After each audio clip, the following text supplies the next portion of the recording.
south, is what you said. Hello. Good morning. Cracker, please. It's the Bob and Tom Show. Testing. Christy Lee at the Silac News Desk. Hi. There's Pat Godwin. Hello. Really? Hey. There's Josh Arnold. Hi there. He's at the I Hate Steven Singer sidekick chair. You look like you're just waiting to find a fireplace and a big fire. And I had my first fire of the season over the weekend. some s'mores and some of that sweet. There's Ace Cosby. Hey. I'm Chick McGee at the Dude Wipe Sports Desk. Hello, Tom. Hello, Chick McGee.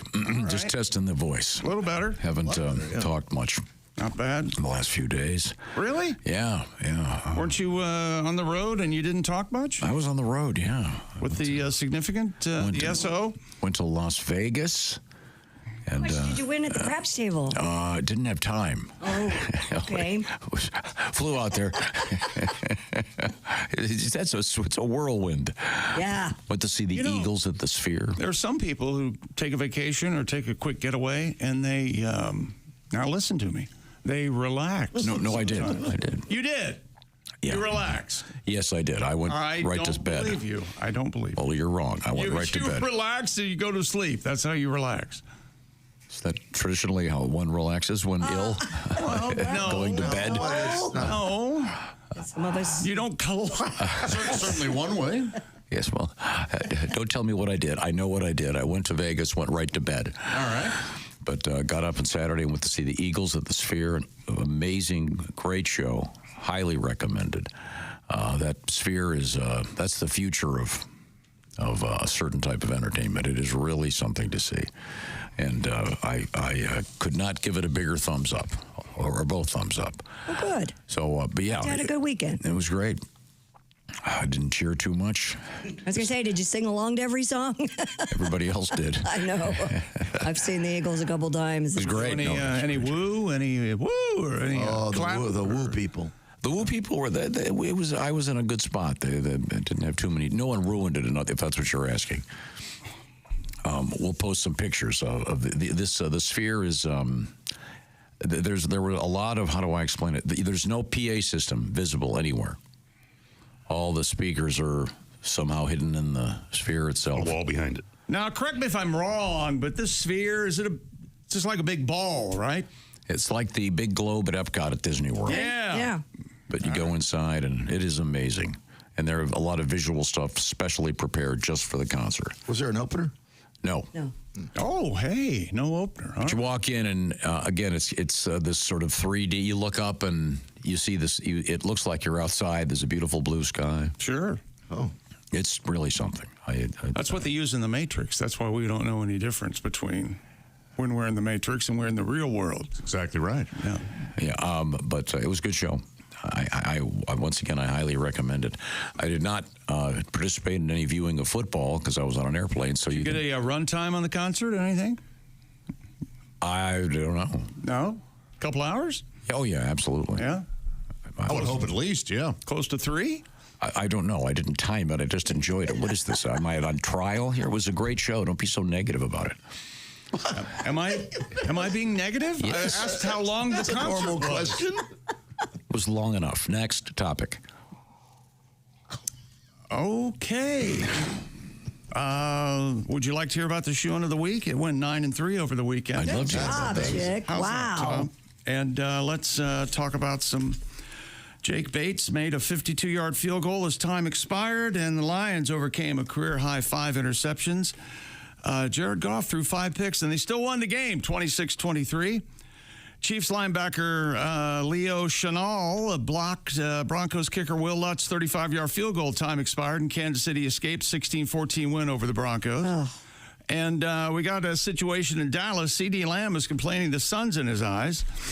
And once the curtains closed in the opposite end zone, if you follow the way I've drifted, he certainly could not see the ball when it was thrown to him yesterday by Cooper Rush. That's right, Dak Prescott on injured. And the Cowboys lose 34-6 to Philadelphia. Yikes. More football coming up. We'll take a look back at college football on Saturday. Georgia lost. Indiana beats Michigan finally. They move up to number 5 in the top 25 rankings. This, that, and the other. Yeah, what's the matter? Nothing. I'm kind of wrapping up. I don't know what you want me to do. Anything. I'm just happy to answer your questions. I just didn't time. You asked me how long was the concert. Like I had a stopwatch on I didn't mean it. to upset you. I just asked how long. I just thought your questions were hostile about the concert. Frankly, Well, it sounded like you had a nice time. I did have a nice time. Well, good. Did you go fishing over the weekend, Josh? Thank you for changing this up. I did. Yeah, I got skunked though. Oh, I'm sorry. It's okay. It was beautiful to be out there. No hooking and hook 'em and book 'em. Oh, well, I caught 3 little guys, but so I shouldn't say I got skunked. I did. I sat next to a skunk on the plane. Oh, I bet. Kelly didn't shower. No. We do aisle. Really? Yeah, because first of all, I couldn't. I was limiting. I can't talk. Though this is the best it's been. As you know, Friday my voice was shot. Yeah. So I didn't want to be in an airplane trying to communicate. So we did aisle, so I could stretch my legs, but then of course I ended up sitting next to the largest guy that isn't playing professional football in North America, who apparently had a rough night at the casino and maybe ended up without a hotel and a shower. I don't know. That happens on those flights back from Vegas. Boy, does it ever. Yeah, it does. Those are boozy flights. Yeah, they are. And if you are flying out of Vegas and you want to grab a coffee, the Starbucks I ordered 12 hours ago is probably ready by now.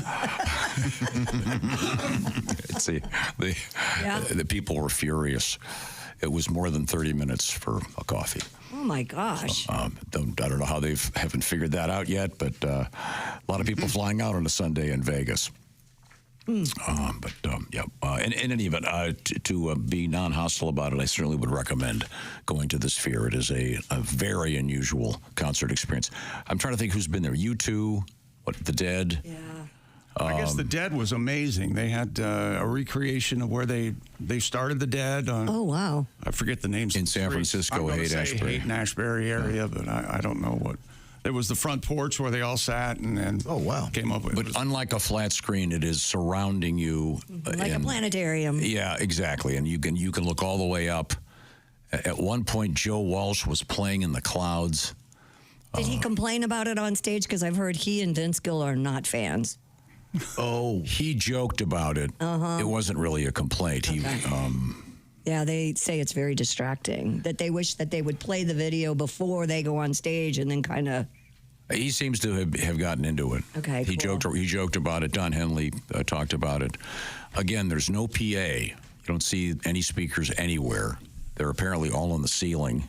Don Henley said there are more than 100,000 speakers somehow up on the ceiling, in the globe itself. But I didn't find it distracting at all.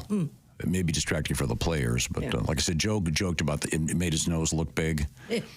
And but he was kidding, and he's on fire on stage. He's such a Coldplay, I think, is the next big band there, right? Coldplay's playing the stadium there in July. Okay. They're not playing the Sphere? I thought they were. The Eagles were there, I want to say, through March.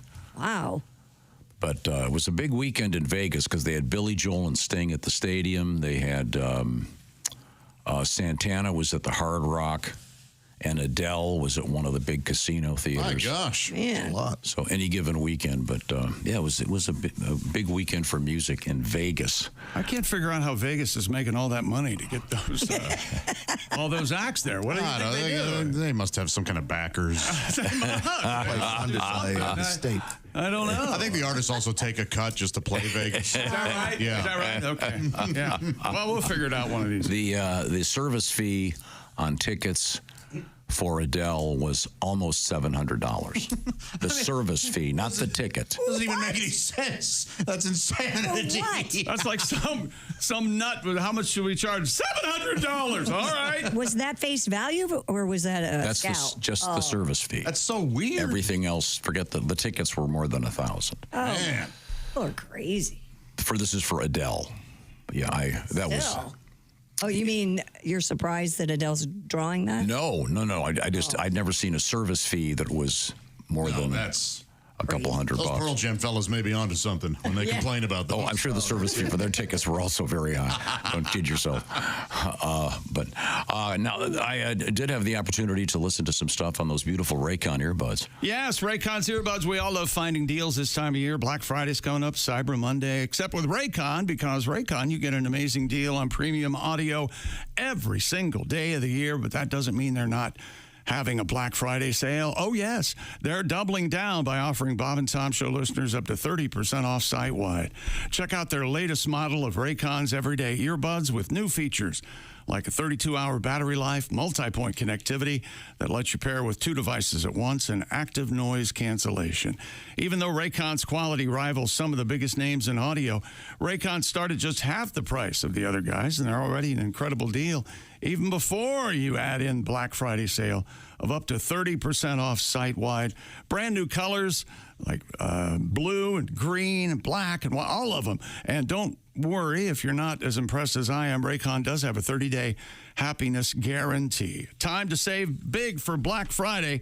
Go to buyraycon.com/Tom today to get up to 30% off site-wide. You'll get up to 30% off everything on Raycon's website when you go to buyraycon.com/Tom. Coming up, Christy, what have you got over there? We have the update on those mysterious black balls in Australia. We have a couple of wedding stories coming up. Is that engagement ring really something you get to keep, ladies? We'll let you know. And what else do we have? Isn't that Black Balls in Australia a touring dancing thing? What are those guys called? The Blue Men? The No. Thunder from Down Under. Oh, Thunder from Down Under. Sorry. yeah. This is the Bob and Tom Show.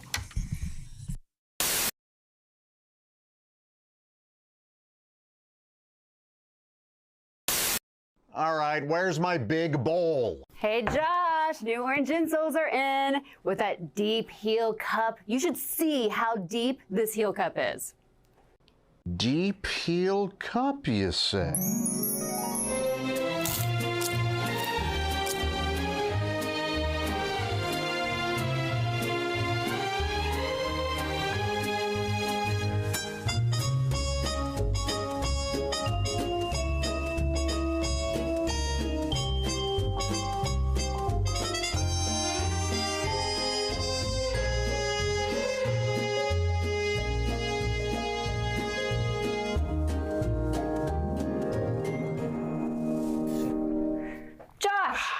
What are you doing? Deep heel cup. They're for your shoes. Gah. My shoes, you say?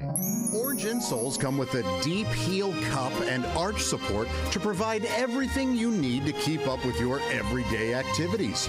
Orange insoles are great if you work on your feet all day, simply taking on the world. Orange insoles will help you feel better and do more, guaranteed. Get your orange insoles today and step into a world of comfort. OrangeInsoles.com. A truck driver distracted by a Andrew GPS Johnson, too. unit crashed near the intersection of US 278 at Arkansas Highway 24 early Monday, spilling a truckload of spaghetti sauce. Camden Police Sergeant Corey Saunders said the spaghetti sauce truck was headed to Dallas about 3 a.m. when the driver became distracted, overcorrected, and rolled over after crossing the center line of the highway. The driver suffered minor injuries, but there was sauce all over the road. Oh, dear God, 2,000 quarts of blood. This is the worst accident I've ever seen. Stand back, there's blood everywhere. Oh, wait a minute. Do we have a garlic bread truck? Yeah, exactly. They just mopped it up with a bunch of garlic bread. Oh, isn't that the best? Yes, it is. God, I'd rather have that than the spaghetti noodles, just the sauce and the bread. What's wrong with you? How dare you put pasta down? I can't eat a whole Kit Kat bar. I can't eat spaghetti noodles. They I go right can. to my hip. But I like the bread part. Better than the pasta? Yes. No, the bread's lovely and the pasta's great too. Here's what Tom's doing. Telling you what you like. Of course he is. Okay. I'm You used know to you that. like the pasta. Here's one of the fattest things I've ever done. Can we have an intro for this feature? We need something like boop, boop, boop, Or just playing Baby Elephant Walk. and Now Josh Arnold shares one of the fattest things he's ever done. And broken toilet seat doesn't count. Now this is fatter. This is fatter than telling the guys on the phone when you order Chinese takeout that you need 4 sets of silverware when it's just you. No, it was faking that there was somebody else with. What's that, honey? 2 orders of crab rangoon. Okay. If you say so. Guest in the studio, Joe DeVito, single man. How old are you, Joe? You said 48. Wow, 48 and single. Yeah, wow. Tell me about it. Do you want to be married? My attitude seems to be traveling around the room. I kind of like it. Do you want to be married? You know what? I'm in the throes of a midlife crisis. Okay. I'm a few weeks into it, and I recently was involved with someone and it didn't work out. And it made me realize when I was young, I was like, oh, I don't want to get involved. I don't want to get tied down. Mm-hmm. And now my mindset is, who can I trick into marrying me? Sure. Do you watch a lot of porn? Are you? You know, I'm backing off on that, and I'll tell you why. Because I've lived and I've learned I don't like it realistic. I like some fantasy in it because it ruins them. I was watching one the other day, and the theme was teenage Asian girls, and it was too realistic. Halfway through, her mom made her take a violin lesson, and it really ruined the mood. That's what I get for renting Tiger Teens.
Hey, welcome back to the Bob and Tom Show. Christy's here, Josh, Hayes, Pat. I'm Chick McGee at the Dude Wipe Sports Desk. Dump your paper toilet roll. That's ancient technology. Wet cleans better than dry. That's just good science.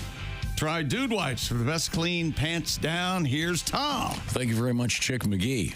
We're going to get an assessment of the NFL from a guy with a huge weekend in the picks department. It's amazing over here. It's nuts. It's free money. I'm 55 and 42 on the season. Congratulations. Holy cow. Wow. It's getting, the air's getting thin up here. I should have called you when I was in Vegas and walked by the sports books in Vegas now. Heck yeah.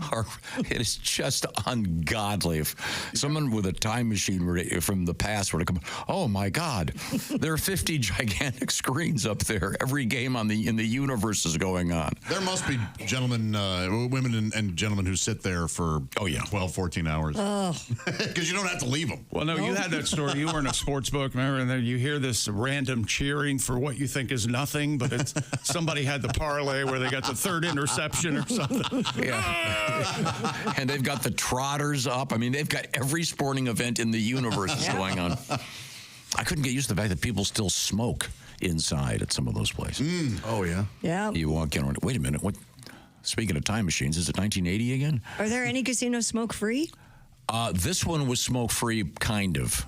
They said this one's smoke free, but the one that's the ancillary one isn't. But it drifts in, and there were people in the smoke free one that were still smoking. They didn't seem to care. But again, I was in Vegas. I saw the Eagles at the Sphere. It was a great show, and I would highly recommend it. We're going to post a couple of the pictures that I got. It is again so different than anything you've seen. We're getting used to going to a concert and having the gigantic screens. That's become pretty much standard. This is that and then some. And it's like a big three-dimensional. Is it tough getting to your seats? Do you feel dizzy? Or I looked at some pictures on the inside, and I was like, man, I wonder if I would feel... I found like that vertigo or something. in an IMAX theater. Yes. Yeah. That is a very, very fair question. And it's a very real problem from what I understand, depending on where you sit. Because when we were talking about this Eagles show with a girlfriend that went to it, she said, if you go, let me know because I know where to sit where you won't get sick because people are getting nauseous. Are they really? Yes. Is anyone seated behind them at all? Behind the band? No. Okay. No. We just got lucky. When the tickets went on sale, we just logged on and got on a waiting list, and the next day got them. So cool. And we were kind of in the middle. I mean, I'm definitely going at some point. Yeah, it's this is going to be. How do I describe it?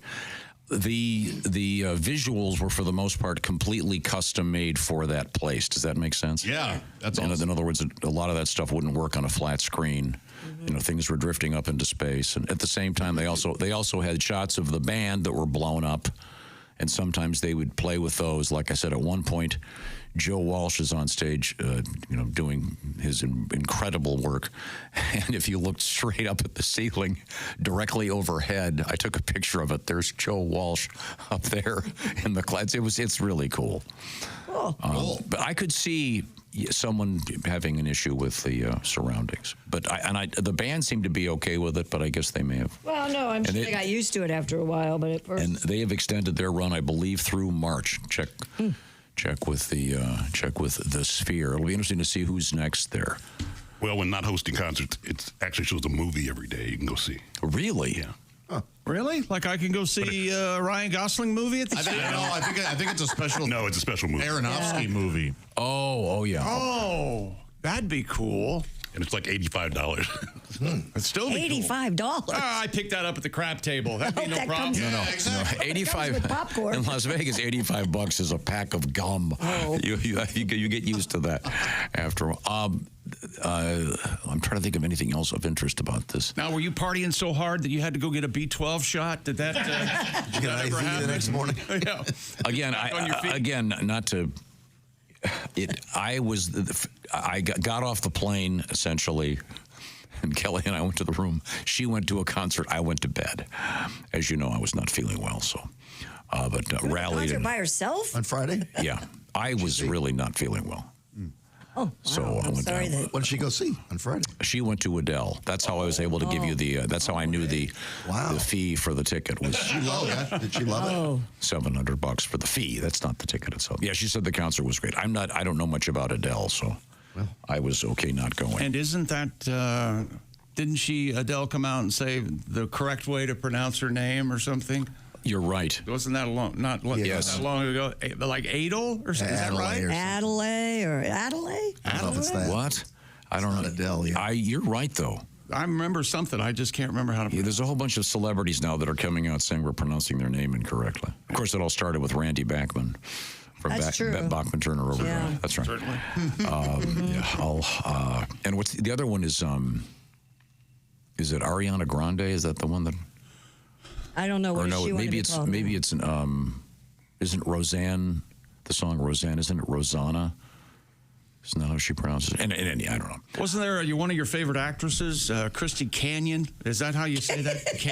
Canyon? It's actually Canyon. Canyon. Is it Canyon? Right. Okay. Yeah. All right. That industry. That doesn't seem like a good name for a lady adult performer, but evidently it's caught on. I know that they had Kunta Kinte wrong on that show. You know what, though? We got to keep that. Yeah, they. Yeah. All those fascists at the FCC. But Chick, congratulations on having a great weekend. You're welcome. I will say this. It's pretty amazing to get on an airplane and be able to watch a football game on your phone. I remember when they first started doing that, and they had the geosynchronous thing on the plane, and you could get DirecTV and all this stuff. And now it's just accepted that, oh, yeah, well, I'm just watching TV. And people would call, guess where I'm calling from? And it's just like, not anymore. It's all right there in 30,000 feet. It's amazing. Yeah, but you had a great weekend. 9-3 on the season, on this particular weekend. Now, it would have been a better weekend if your Washington Football Club had won their game. Yeah. You win Sorry to hear that. You lose by 10, you lose by 1. It's still a loss, okay? Mm-hmm. I'll write that down. You take it hard. Yeah, write that down. But the Cowboys lost, too, so that made it it sounds like they got okay. You guys are still on top, right? You're still on top of the division, right? No, the Eagles are now. No. Aren't you an Eagle fan? You're kind of an Eagle fan. I was. I think that's why he was asking. I think he was. Oh, no, I wasn't being sly. Hang on a second. Were you sticking it? You're sticking it. He was sticking it, Josh. I heard him sticking. Yeah, Josh heard you sticking it. I think this is time for Pat to weigh in with his high school football stories. Go ahead, Pat. Oh my gosh, take it back now. 11-0 my sophomore year. Right. And I led her because I was on the specialty teams. I ran down and would tackle people. It was very exciting. You were a maniac. And I played backyard football over the weekend to show the kids how to do it. How do you feel today? I am hurt.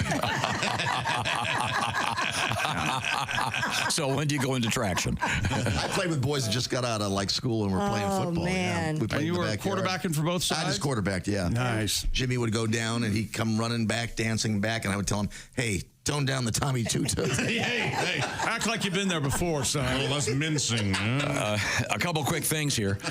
We still have our up and running. It's the Bob and Tom Pigskin Picks competition. Yes. Let's see now. This is 1, 2, 3, 4, 5, 6, 7, 8, 3rd, 4th. This weekend's tonight. Yes. Did you pick tonight's game? I did. I think I took the Rams and gave the points, if I remember correctly. I have to look on Okay, while you check, I'll just urge everyone to go to bobandtom.com/contest. I'm sorry, gave the points. Rams -3 tonight against the Dolphins. And you chose? I took the Rams -3. Okay, thank you. Yep. Let's see, I was trying to think over here at the same time. I see this. This is our reference to our buddy Steven Singer. Once again, that prize is a $500 gift certificate from Steven Singer Jewelers at IHateStevenSinger.com. Right now, it's time to check in and kind of relearn a few things. Brought to you by the Sleep Number Bed, ladies and gentlemen. We would be remiss if we didn't talk about pretty close to viral, but it's had bazillion hits on the Bob and Tom socials when Tom let us know on Friday a little-known secret about Tom, and it went a little something like this. Am I the only woodworker in here? That's right. And it's gone crazy. Is that right? Yes. It's, did they post the picture of my table? They did. Yes, It's they beautiful. did. and We there saw is, your table. I think there it is right there. There it is. There you go. Yeah. Look at that. Zowie. It's got a shelf below it. That's made of real good work. walnut. I'm so jealous of the Chet Baker Sings album. Oh, me too. I saw that. Oh, nice. Man, if you're in a good mood, go listen to Chet Baker sing, and you will immediately be so depressed. Yeah. Funny Valentine. Yeah, but the good news is the heroin was significantly cheaper. Now, what era is that from? That was built. I was injured when I was in middle school, and I did not go to camp one summer. Middle school. You made that in middle school? Yeah. Wow. Yeah. I'm not. I know this is. In all seriousness, I had a brilliant teacher. Yeah, that's great. You know what? Maybe you are a woodworker. I take it all back. I mean, it does not look like a middle schooler made. No. That's solid walnut and hand planed, et cetera. Yeah, it's great. Yeah, this is me being serious. It's so important to make sure that schools have art programs and music programs and shop programs. I was listening to this broadcaster going, it's a shame the number of kids going to college is down 3%. That's because a lot of kids graduate from college that have learned nothing and have nothing to do. They'd be better off becoming plumbers, okay? God, not everybody can be in middle management. Yeah. AI's taking over. So in any event, that was from my shop class, and I don't have a shop anymore. We have one, a small one in Sam's garage. But Oh, cool. Okay. I loved shop. Does Sam dabble in the woodworking? yeah, he even has a table saw. Oh, wow. It's great. I always wanted to take a big baseball bat and make a smaller baseball bat. I've always wanted to do that. You can absolutely I do don't know that. why. You just run it through the lathe. Working on a lathe is really scary. Incredibly dangerous. Yeah, I did it a lot, and I was never not nervous. that's good. You got to stay. Yeah. Any kind of like bandsaw, power saw, skill saw. Yeah. You got to be careful out there. But I highly recommend. Make sure you support your local shop classes and art classes and music classes. I shot a nail through my left index finger one time. And stuff like that happens faster than you can imagine. And the next thing you know, you're standing there looking at a nail coming out of your nail in your finger. And Chick, I believe you told me this one time. How long does it take for a person to join a crew to learn that a nail gun is also a weapon? About 5 seconds before you defeat the safety and you can shoot nails. See, Christy, you pull that flange back and you think BBs are funny. Yeah. I drove my thumb into a bandsaw. Yeah, I was cutting and the wood broke and my thumb went right into it. Zing. Have you seen there's a relatively new technology in which a saw blade will stop when it hits flesh? Like instantly. It's crazy how that... And it's very controversial, but... I was going to say... I think it sounds like it's something that's needed. That's how they cut off plaster cast like that. There's a stop when it gets to your skin. Isn't that crazy? Yeah, how the hell does that work? I don't know. It didn't always work that way. Once again, who did the research on that to test it? Well, I guess it just cut me a little. Okay. The same with... just that. Don't they test it with, what is it, a fruit or something, like bananas or something? probably. They test it, I think, with hot dogs, actually. Oh. I'm not kidding. Dental tools, too. When I had braces and then I got those off, just a few years ago, and they had this drill bit that would get the glue off of my teeth but wouldn't get the enamel. It's like, how did they know? Wow. How does it know the difference? Yeah. Crazy. Sometimes you just sit back and you go, I really know nothing. I couldn't pilot this airplane. How does all this stuff work? This is amazing. Now, are we going to still review what happened Saturday or Friday? Sorry, I can't function. Here's the thing. Am I the only woodworker in here? And we all stand corrected.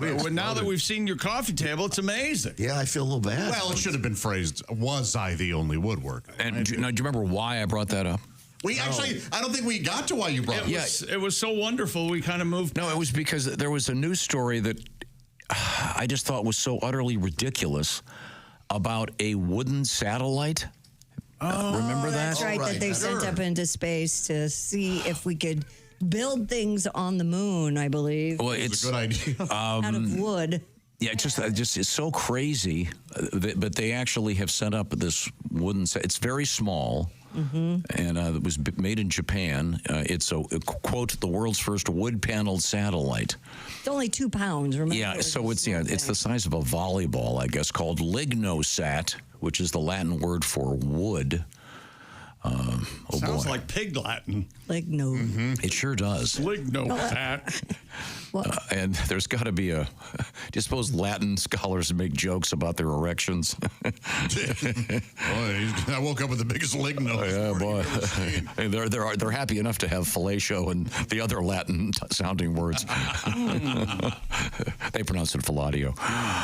It's anyway, this wooden satellite is made of, quote, sustainable wood because they say wood spacecraft would be much less polluting than the metal ones. Yeah. Makes sense. But I think if you ask an astronaut, hey, look, you've got a choice of taking one with special heat tiles and metal, or the one made of walnut. I do have the sound of the satellite going up, though. Oh, you may recall. This is the technology. Wait a minute, That's a Chris Craft. Oh, doesn't that sound great? You want to hop in that boat, Josh? Go do a little fishing. In any event, yeah, there is a wooden satellite up there. And once again, it's held together with Flex Seal, which I thought was a I miracle. love that guy. He can make a boat float with a screen door on the bottom of it. It's amazing. Oh, those commercials are fantastic. Didn't they make a big deal out of the lunar module? The walls of it, if you will, are like paper thin, I guess, or something. No kidding. Yeah. Whoa. And they got to be careful. Careful. It's not made out of wood, though. That's for sure. So that was the only thing we learned on.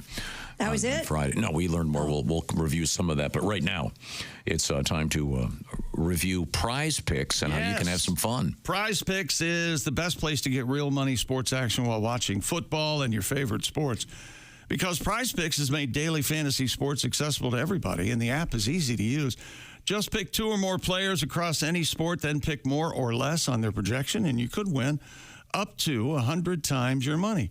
Easy, just decide more or less on each player's specific projection. Tonight for the Rams and the Dolphins, you could pick Tua will have more or less than 1.5 passing touchdowns, and Kyron Williams, running back for the Rams, more or less than 84.5 rushing yards. Prize Picks even invented flex play. You can still cash out even if one of your picks does not hit. Check out prizepicks.com or just download the Prize Picks app today. Use the code TOM and get a $50 credit instantly when you play $5. That's code TOM on Prize Picks. Get $50 credit instantly when you play $5. You don't need to win to receive the $50 bonus. It's guaranteed. Prize Picks, run your game. Must be present in certain states where it's lawful to wager. Visit prizepicks.com for restrictions and details. Thank you very much, Chickster. Coming up, we'll be reviewing the exit of Come and Go. Also, I think we have an update on the monkeys. Yeah, we do. The escape monkeys. There's still a few out there. Yep. We'll find out about them. This is the Bob and Tom Show.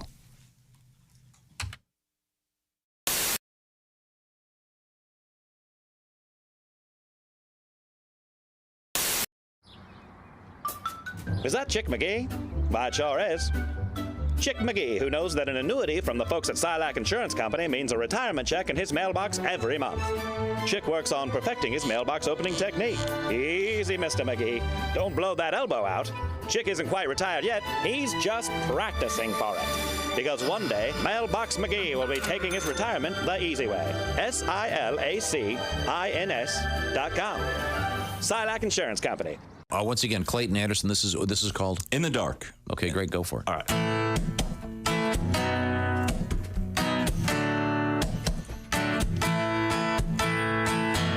My baby's got a little secret. She knows I know how to keep it. Ain't trying to tell nobody. She likes it a little bit naughty. She don't mind giving up those kisses. That ain't nobody's business. She's down anytime as long as I keep it in the dark. With her lights down low, nothing but her high heels, talking about a smoke show. She got my number, we keep it undercover. She only lets me love her in the dark. She only lets me love her in the dark. Yeah, she only lets me love her in the dark. Might sound scandalous, but that's how I handle it. Cause I know she's mine on mine, just as long as I keep it in the dark. With the lights down low, nothing but her high heels, talking about a smoke show. She got my number, we keep it undercover. She only lets me love her in the dark. Hey! This is Pat's solo time right here. This is me on the guitar, thank you. So I don't even know. Every guy wanna take her home. That ain't what's going on. No, no, no. She's right here by my side, going home with me tonight. Yeah, yeah, yeah. She likes to keep it in the dark, with the lights down low, nothing but her high heels, talking about a smoke show. She got my number, we keep it undercover. She only lets me love her in the dark, with the lights down low, nothing but her high heels, talking about a smoke show. She got my number,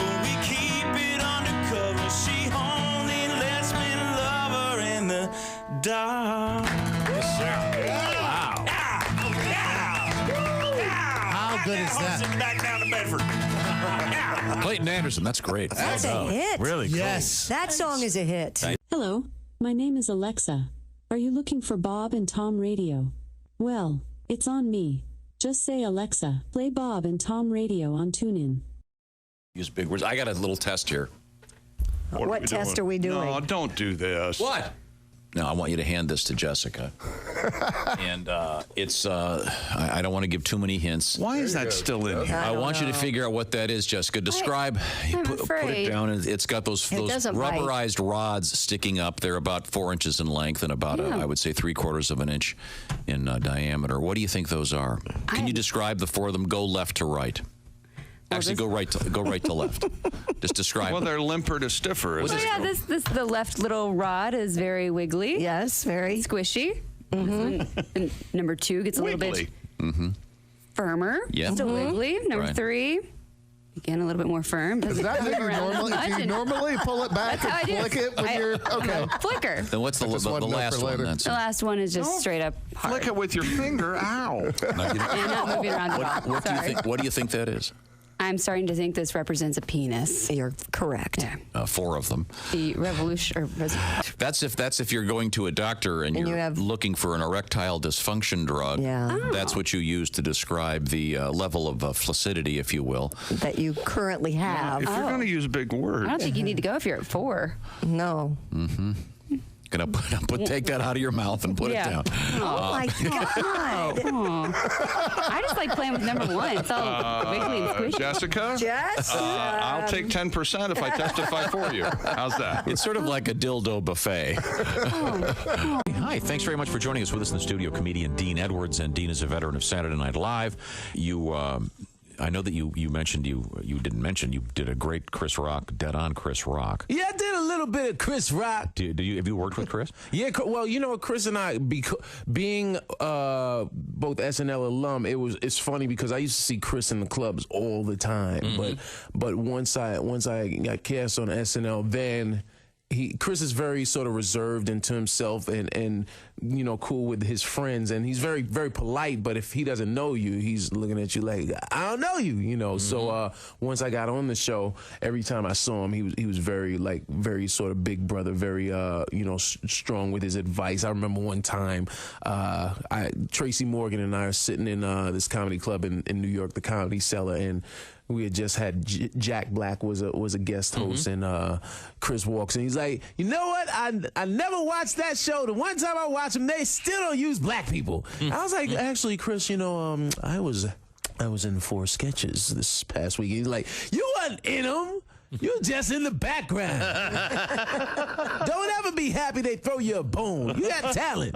Only the dude without talent is happy they throw him a bone in, which I appreciate. And then he sat there for a good 35 minutes lecturing me on gotta keep writing hard. Just every week, write 2 sketches and an update. 2 sketches. Meanwhile, Tracy Morgan is sitting there, Chris, you ain't never gave me that advice.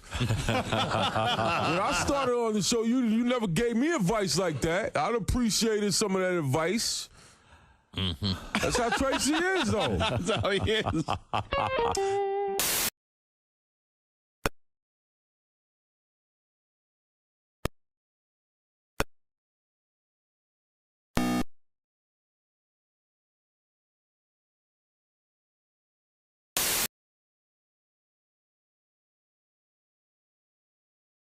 Tips on the way. Tips. Also, comedians Greg Warren and Reno Collier will be joining us. But I'll remind you, 9 to 5, you're shot at $1,000 an hour on Q95. Details coming up.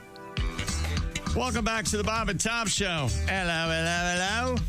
Hello. Ah, hello. I like it. We're all here. One of these world records today I'm very excited about. It touches on something I did as a child, sort of.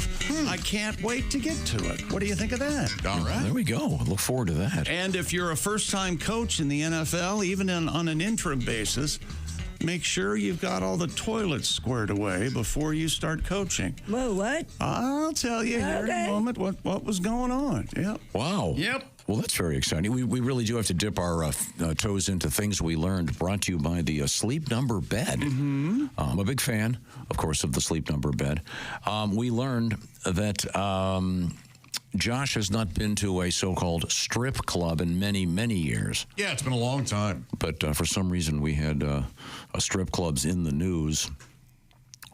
There was a news story about some guy that had a lap dance, but he refused to pay for it.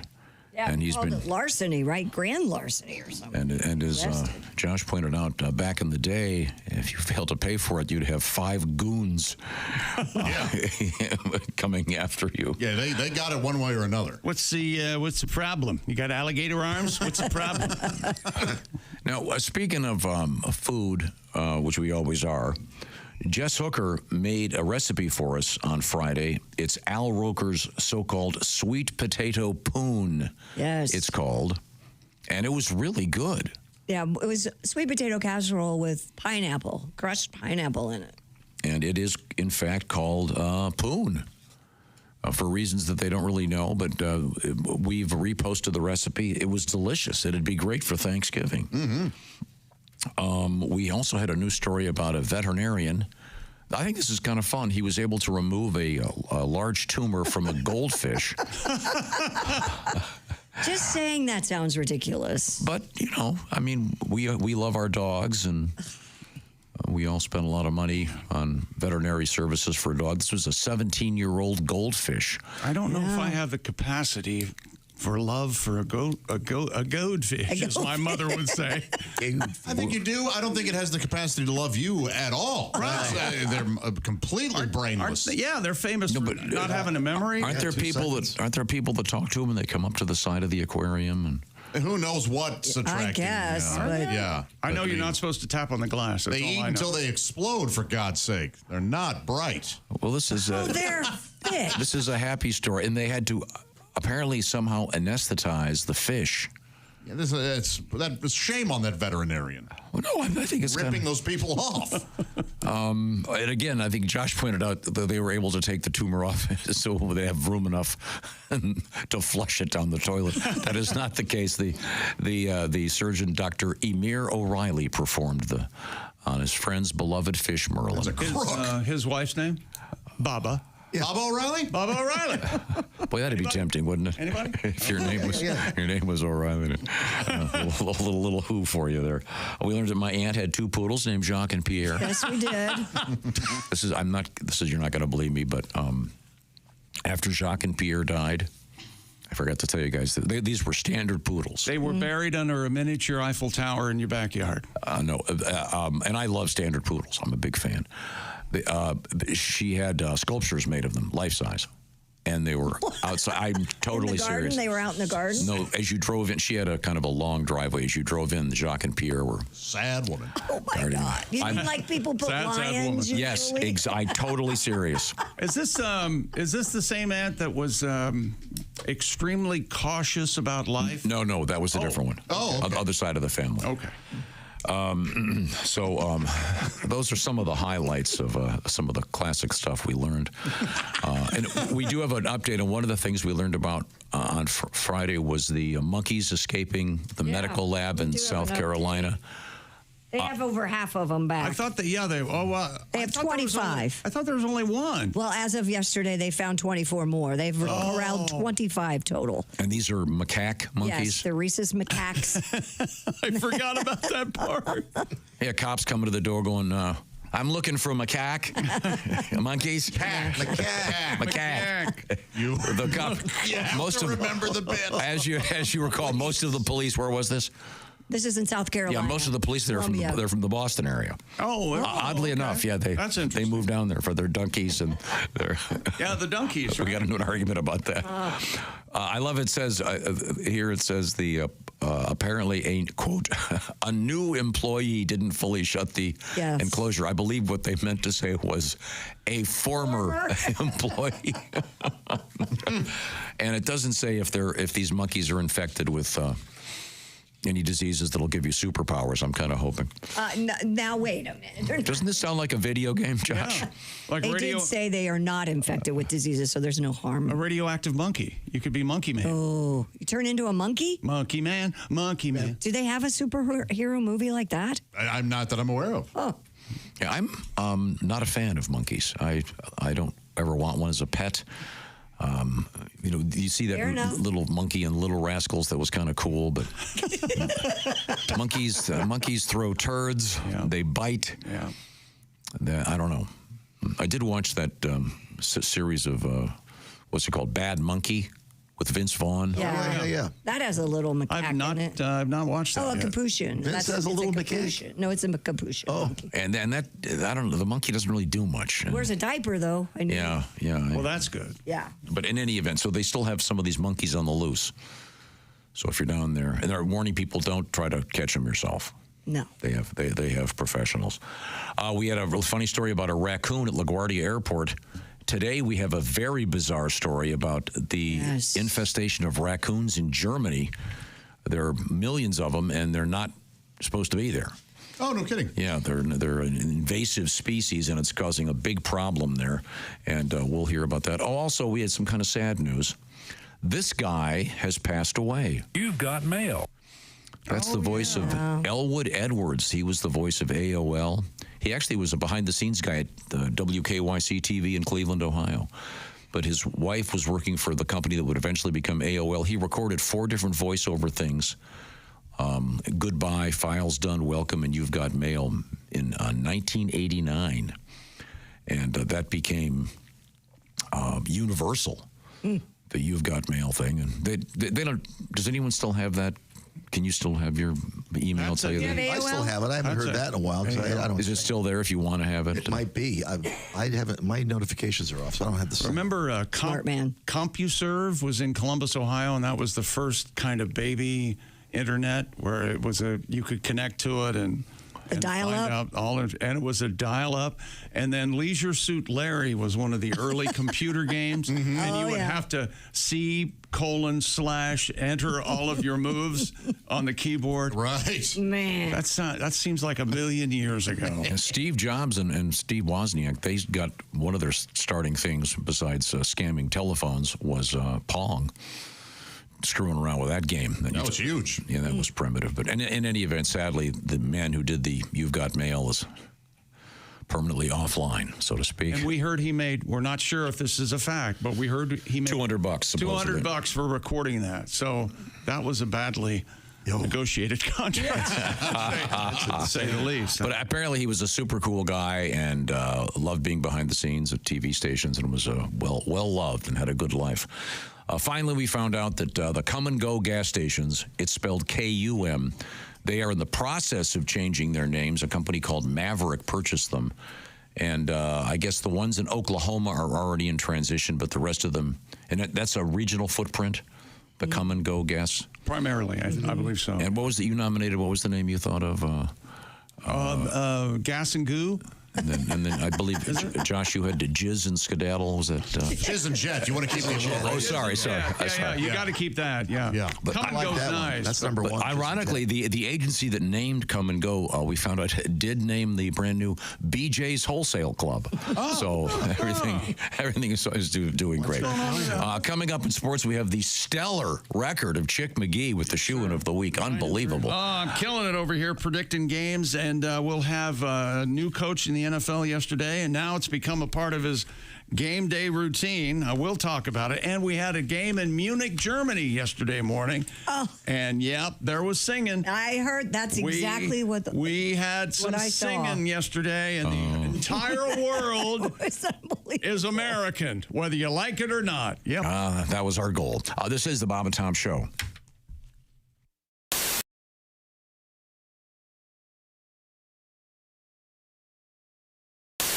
When you become a Bob and Tom VIP member, you get more and less. Wait, what? Which one is it? More or less? It's both. VIP members get more stuff to hear and less commercials not to hear. So Bob and Tom VIP is a good deal? Yeah, more or less. So how about giving Bob and Tom VIP a try? Get the link at bobandtom.com. Well, looks like we got dumped. Uh-oh. Is there anything you'd like to say to them? Well, our girls have left us, so I'd like to say just one thing. Oh, yeah. Baby, blow me. Oh, a kiss as you're leaving. Blow me. Oh, a a kiss right now. 'Cause if you're gonna leave me, honey, I will surely miss the way you blow me. Oh, blow me a kiss. Come on and blow, blow, blow, blow me. A kiss like you mean it. Blow me. A kiss right now. I really can't remember anything as hard as this. So blow me. Blow me a kiss. Wow. Some things in life are hard to swallow. She couldn't take it all, Dean. She couldn't handle everything. Who could? But if she comes back tomorrow, I'll be shooting my wad on flowers in the rain, honey. Blow me. A kiss as you're leaving, baby. Blow me. Oh, a kiss as you go. And always think about me as you're going down your list. And blow me. Blow me a kiss. I'll miss her arms and her elbows. I'll miss her arms and her elbows. I'll miss her legs so tall. Yeah, I'll miss her legs so tall. I'll miss her neck and her shoulders. Yes, sir. But I'll miss her head most of all. Rock out, fellas. Swinging them, Allie. Baby, blow me. A kiss as you're leaving, baby. Blow me. Oh, a kiss as you go.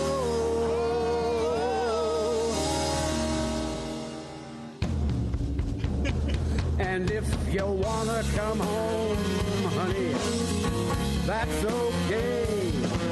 Just grab a hold of this.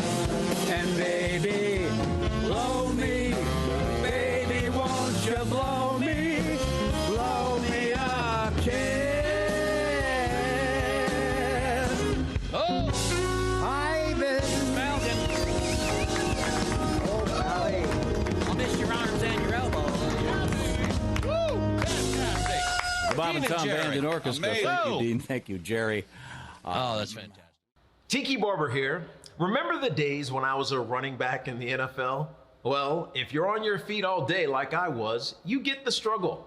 The secret is orange insoles. Their insoles are like magic for your feet and body. They'll help you kick hip pain, sore feet, and lower back discomfort to the sidelines. Feel better, do more with orange insoles.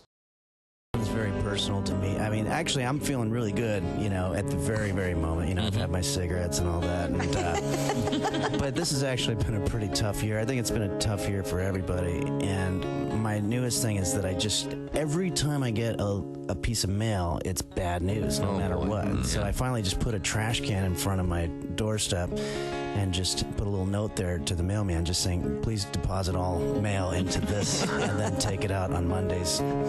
But so this is just sort of a song about that. It's kind of a sad song about my life. I just got a letter in the mail saying that my oh wait, you know what? Oh, you can't do this all of a sudden? Well, okay, let me think it out here. You have to redo some words? We can, if it's necessary, we can take a break and you can rewrite some of the words. Are you just, now is this a Haywood moment? Are you forgetting them or are you trying to rewrite them? Well, no, I got... There's a content issue? All right. Okay. I just got a letter in the mail saying since they didn't receive my credit card in time, there's a $40 fine, which would have been okay, except for that it caused me to exceed the credit line, and that's another $40 fine.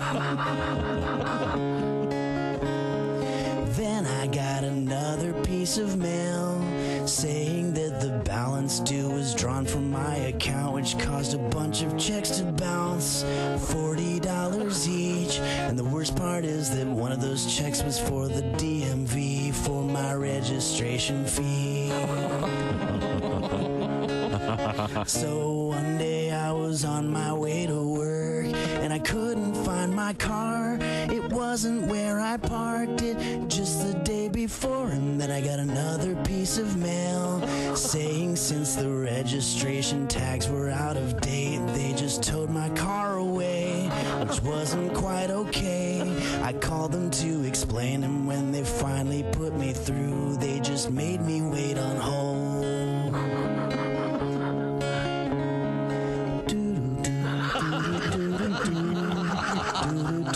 After 40 minutes, I hung up because I had to go to work. But then I realized if I don't have my car, then how am I gonna drive to work? So I got fired from my job.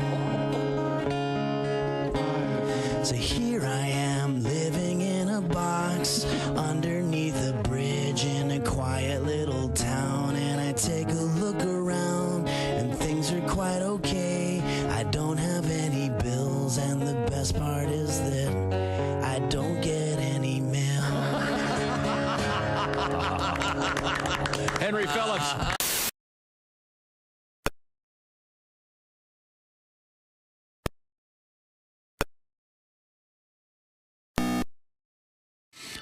I suppose we could do Monster Pizza, but instead we're giving you $1,000 in cash starting at 9 this morning. Details coming up. Welcome back to the Bob and Tom Show at the Silac News Desk. It's Christy Lee. I see your little nameplate right there. Oh. You need some, Christy Lee, the buck stops here. Like Truman or something, right? I put my alpaca. Oh, you put your alpaca with it. Oh. There's Pat Godwin. Hey, chick. We got something for Pat coming up in sports. It's very exciting. Just for you, buddy.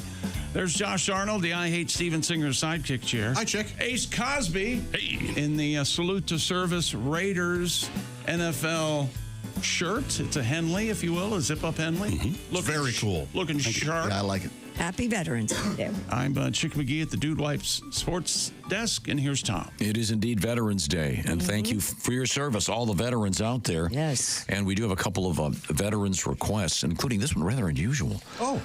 I would like you to start your show as soon as possible with the Ace Cosby joke of the day. Whoa. Well, John, I must in fact act on this immediately. Who's that sexy man with a deep voice?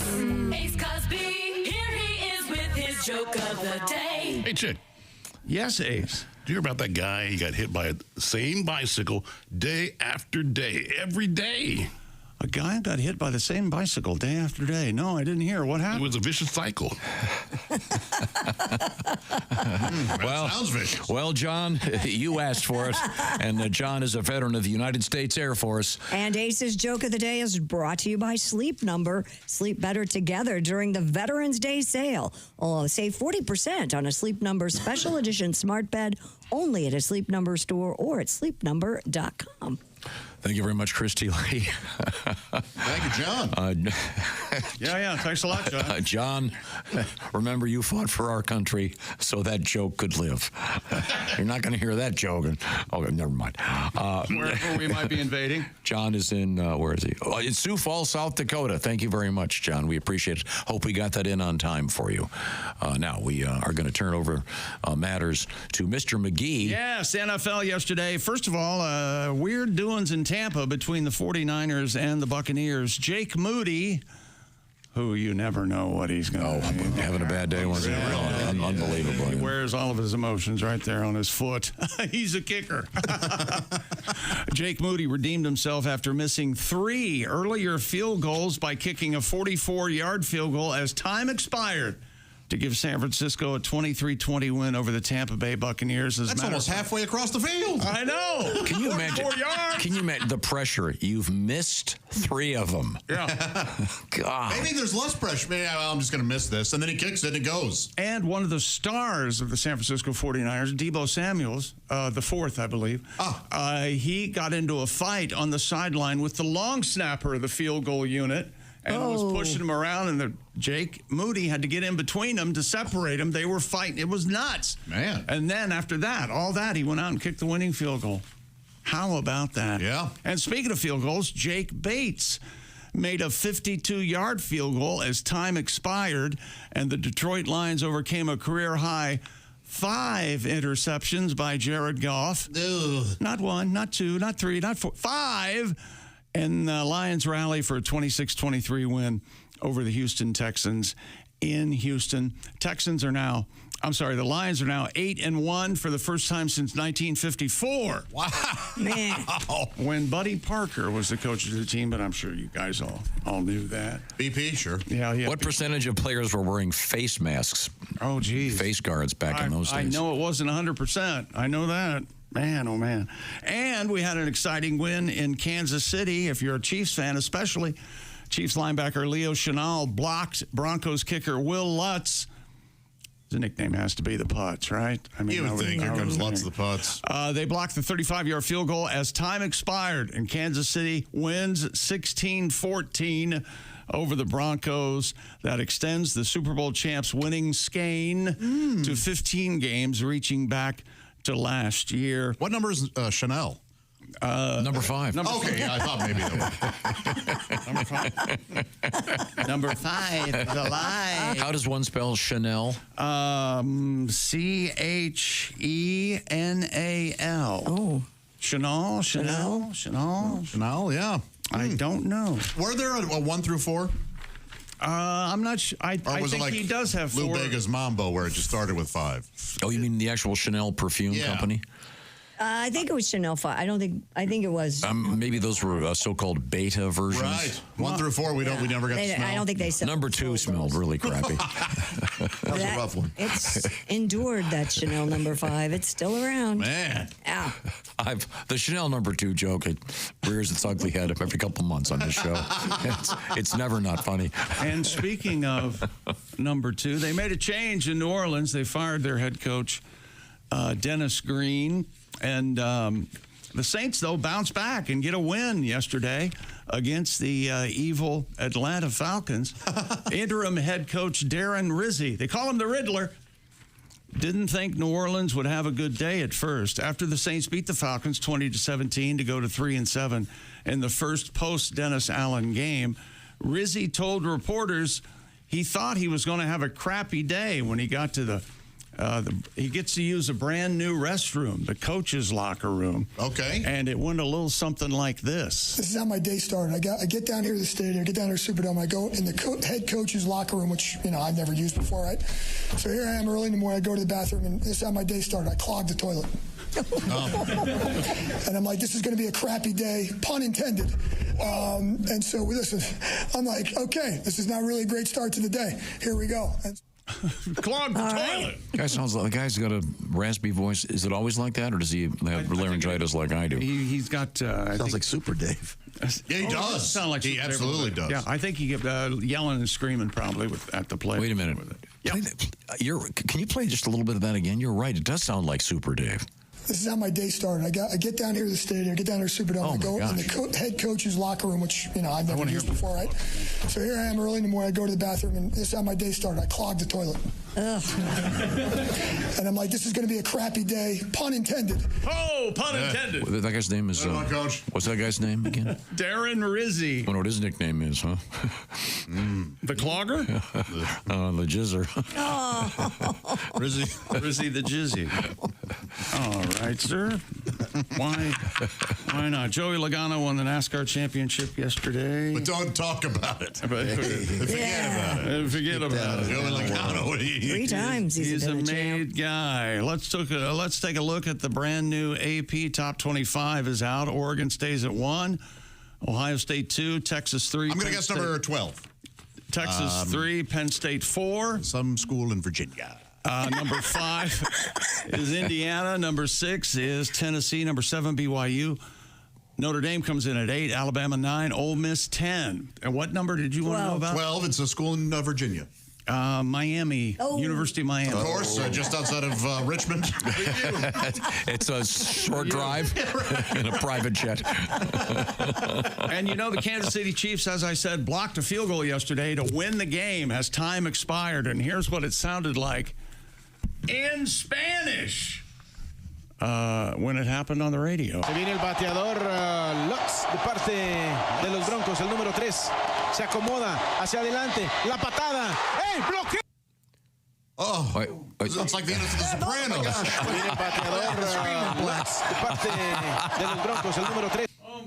My holy God, what happened? Oh, here we go. Here's more. Se viene el bateador Lutz de parte de los Broncos, el número 3.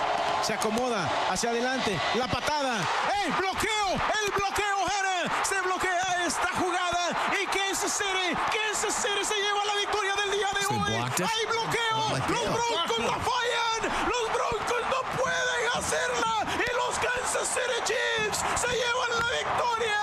¡Cuando esperábamos un gol de campo! Why don't our announcers get this excited? Right? I think it's great. Because ours are professional. We know how to lose there. And plus, professional journalism. And plus, Josh will enjoy this. Our media doesn't like to sensationalize anything. Exactly. Or blow anything it's up. pure fact, delivered straight. And yesterday morning, the Carolina Panthers beat the Giants 20-17 in overtime in Munich.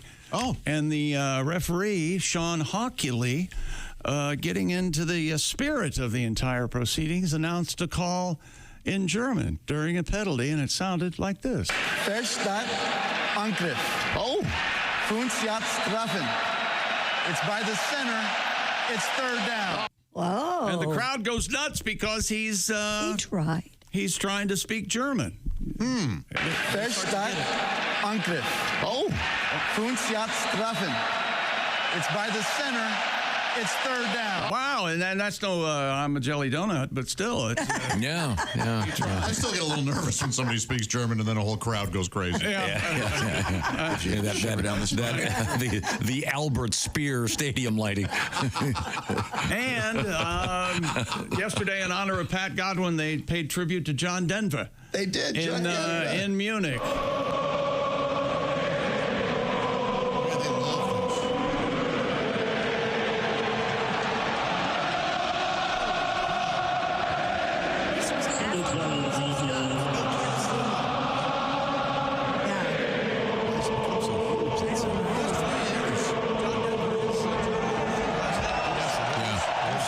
Or Dusseldorf or something. Is he really? Yeah. Oh. Well, he of German heritage, yeah. Right.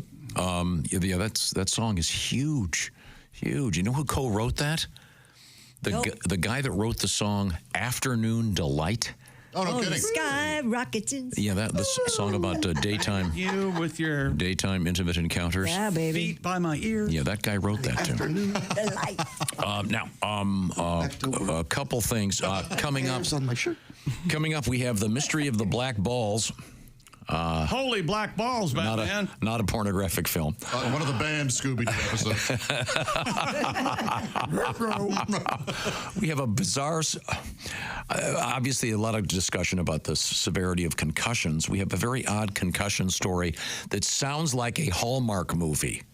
Wait till you hear this thing. It's pretty special. Is there a meet cute? No, there's in a way, there's kind of a re-meet cute. Yeah. And then we have an unusual story about an intimate plug, if you will. All right. For the famed posterior plug. But right now, this portion of the Bob and Tom Show is a special way for us to say hello to our friends at Silac, the Silac Insurance Company. What am I talking about? I'm talking about the fact that most of us have jobs where when we're done and it's time to retire, we don't get to go, I don't have to come into work anymore, but thank God I still get that paycheck. No. Whoops. Not going to happen. Not even a gold watch anymore. You got to take care of yourself when you retire. It may be a ways down the road, but it's a good time to start thinking about it now. 61% of Americans recently surveyed, age 50 plus, said they're worried about having enough money when they retire. Social Security may not cut it. So this is where you want to learn about something called an annuity. And the Silac folks are the experts in annuities. I'm talking about the people at Silac Insurance. You can elect to receive payments on a regular basis when you retire if you set up an annuity plan. And the folks at Silac will be happy to help you do just that. You can actually see a video of Chick McGee walking to his mailbox. That's right. Simulating a happy Silac customer years from now down the road. It's in the future. That's right. You can see the future at the Bob and Tom website. Silac is S-I-L-A-C. You'll find it at silacins.com. Or just go to bobandtom.com and link right over to the Silac Insurance Company. Some restrictions apply. See if you qualify. by going, once again, to Silac, ins.com. Or just go to bobandtom.com and click around. You'll find out about it so that when the time comes to retire, you got some cash coming in on a regular basis. A lot of cool stuff coming up, including holy water. Holy water. There you go. Or maybe not. This is the Bob and Tom Show.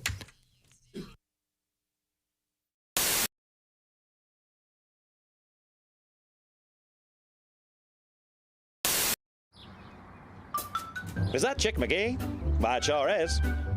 Chick McGee, who knows that an annuity from the folks at Silac Insurance Company means a retirement check in his mailbox every month. Chick works on perfecting his mailbox opening technique. Easy, Mr. McGee. Don't blow that elbow out.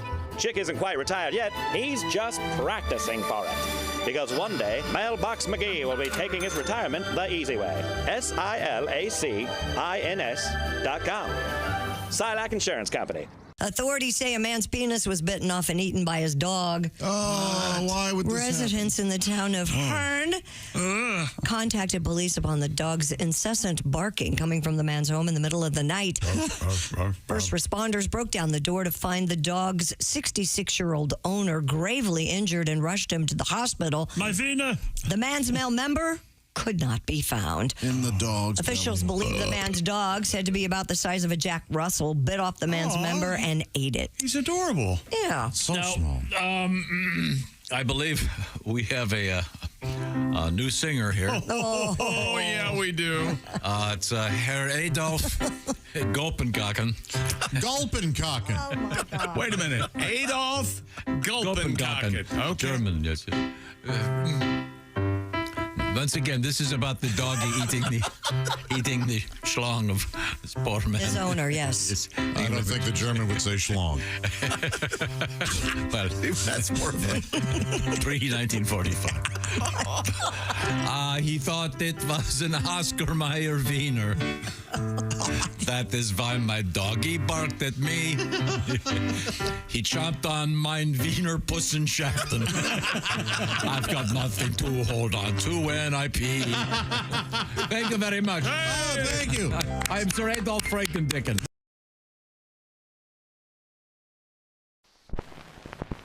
You never realize how much music affects you until you're told to sit still. Number 23 on the Billboard charts. Once you accomplish that dream, that's when you find out if that's really who you are. That's a life-changing feeling. As musicians, we're tapping into that whenever we can. We're all in. There's no plan B. Hey, now you know you never listen. Sunshine, you know you're always missing out. Coronavirus officially hitting the U.S. Here's March 15th, the day the Earth stood still. This is the most all of a sudden thing that's ever happened in my life. You guys have to come home. What the hell's happening now? Then it got kind of scary. It was over everywhere. Maybe the year or the time of the huge stadium concerts are over. And we didn't know how long it would be. I didn't think it would go as far as it did. We thought it was going to be temporary. Touring is the lifeblood of any band that wants to make a living. You have to tour, you have to play. We're not sure when we're going to be able to play again.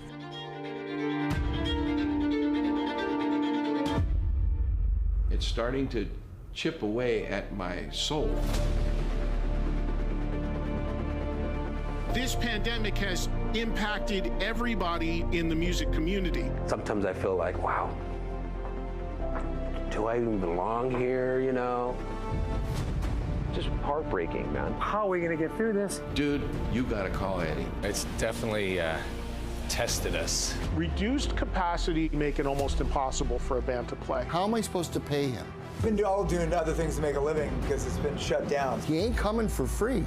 When you have something that you love and it gets taken away from you for X amount of days, weeks, months, you just appreciate it more. We all really took this for granted. I miss that a lot. My favorite part of my job was connecting with the crowd. It's the whole connection with humanity that is the most powerful thing. People need that connection with other people. It'll come back. It's just a matter of time.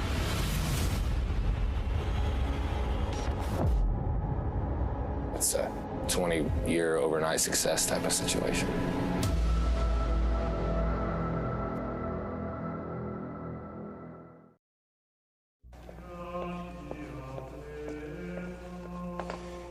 This may take a while.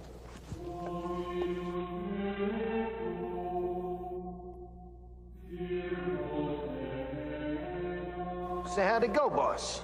He said he's heard worse. He says he's heard worse. He says he hears worse every morning. Bob and Tom in the morning. Louisville's classic rock all day on 95.7 QMF. Please forgive us.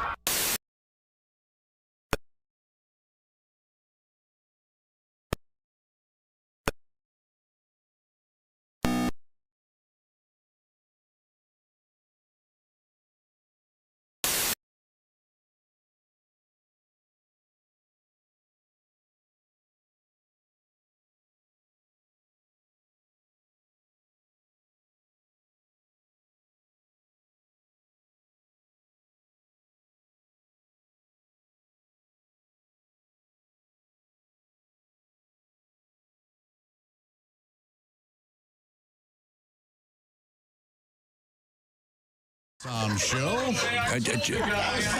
Chick and I were tied up back there, so sorry. Welcome back to the Bob and Tom program. Let's see now. We have, there's Christy Lee over there at the Silac news desk.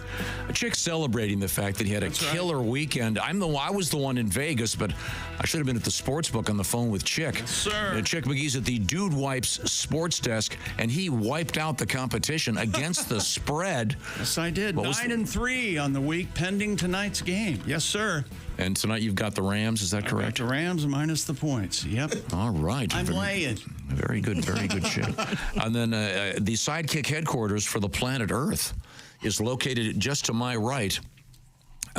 If you're listening to the radio, going right to left. I like it when they do that. It makes me feel a part of the broadcast. Does it? Yeah. I listen to the college football on Saturdays with their local radio station, and I listen to the Washington broadcasters on NFL Sunday. Yeah, I listened to a game in and out as the internet kept quitting on the plane, but I listened to a broadcast of an NFL game, and the guy did do that move where they're going right to left from where we said. It kind of gives you I don't know what that does, but it helped, I guess.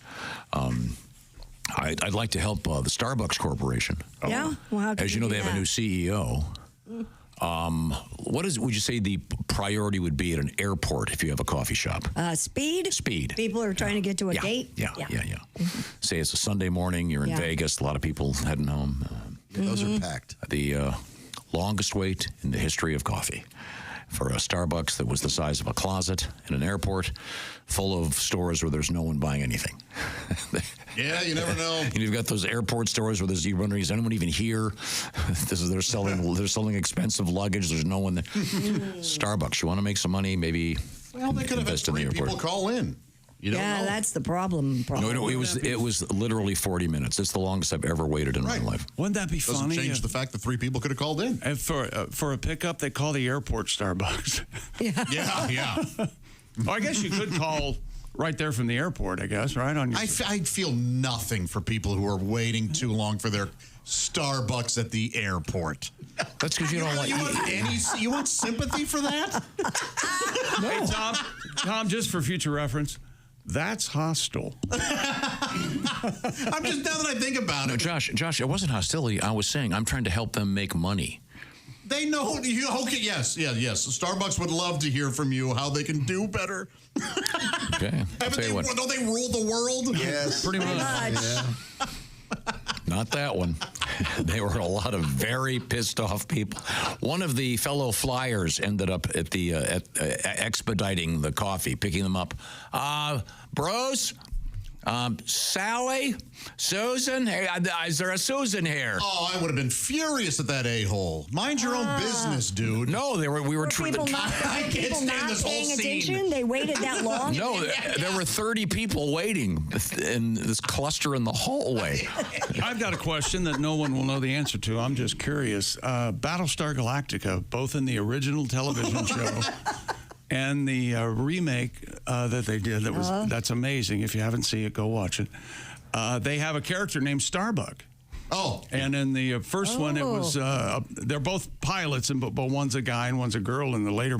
So did they have to go to Glenn Larson, whoever came up with Battlestar Galactica, and ask him if they could use the Starbuck No, name? they'd have to go to Herman Melville.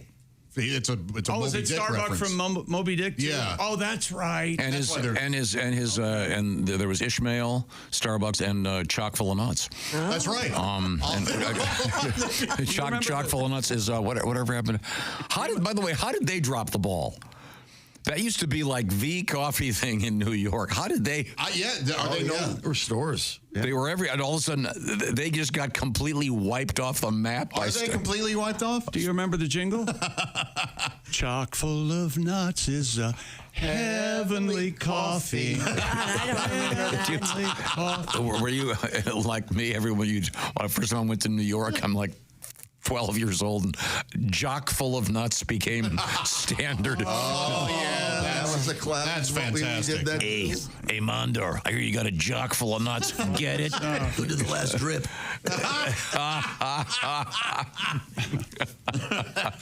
Now, I can't help but notice that the Dude Wipe Sports Desk, one finds that man. Are you driving a fancier car now that you did so well over the weekend? No, but I did. I decided to bet this week. Yeah? Actual money. I bet $5. Oh. And I won $12. So what do you think about that? There you go. It's great. You're more than Keystone. I might have the bug. Yeah? Mm-hmm. Yesterday, during the NFL game right at the end, Vikings defensive back Cameron Bynum had said before the game start, if I get an interception, I'm going to have a very special celebration. And I think we have the video up here. He recreated, you'll recognize it. He recreated Ray Gunn's breakdance from the Olympics. It looks like he's seizing, which is how she looked. Hilarious. There he is, yeah. He did it move for move. Absolutely. Sure He really studied it. God, that's funny. Good for him. That is hilarious. Did he get a penalty for doing that? No, he did not. No, if you incorporate someone else, you're more likely to get a penalty than if you just do something by yourself. I don't agree with that. Yeah, and it's willy-nilly how these they guys in the NFL work their entire lives. The number of people who've had a touchdown in the NFL is so small. I think you let them have some fun. Act like you've been there before. That's one way to do it. Yeah. Right, but I am against the penalty. I think they should be allowed to do whatever they want, but I think it's way cooler to act like they when they just drop the ball and walk off. But, yeah, I think, to me, celebrating like that aren't you just saying, hey, the next time I'm out here, tackle me as hard as you can? You're asking for trouble. Right. You think you got a pitch thrown at you if you show the pitcher up in baseball. Right. Wait till you get a load of this in football. Something like that. Do you think eventually they will mic all of the players and have a broadcast where you have the choice of listening to? I've wanted that forever. I do not like stuff like that. Other than it might be confusing. Those guys need to be free to say whatever they want out there. Yeah, it could get I weird. agree. Well, there's bunches of them mic'd up already. I know. You know, we used to joke years ago about what is essentially now the Manning cast. Yeah. We used to talk about, hey, wouldn't it be funny to have an alternate version? I mean, at what point are they going to say, hey, people want this, they're going to buy it? Yeah. Enough's enough. Stop talking. Well, that's one of the things I liked about the NFL documentary that Peyton produced, I believe, Omaha Productions for Netflix. They didn't give a hoot about cursing. They just let them run. And it was the quarterback, and then they had a wide receiver edition. And have you heard? I'll dig up the story for tomorrow of Formula One. There's a big controversy about the drivers cursing. And now, can you imagine if you're going 200 miles an hour? I would be doing nothing but cursing. Right. Yeah. Well, I can't stop myself from cursing on a roller coaster with my kids right there. When the Chicago Bears were on Hard Knocks, the owners of the team asked the players, please don't curse. That's not who we are. We're the Chicago Bears. Right. And it worked. I didn't, at least I didn't notice any curse words. And yet they were effing losing. And they lost yesterday to the Patriots in a magnificent fashion. So.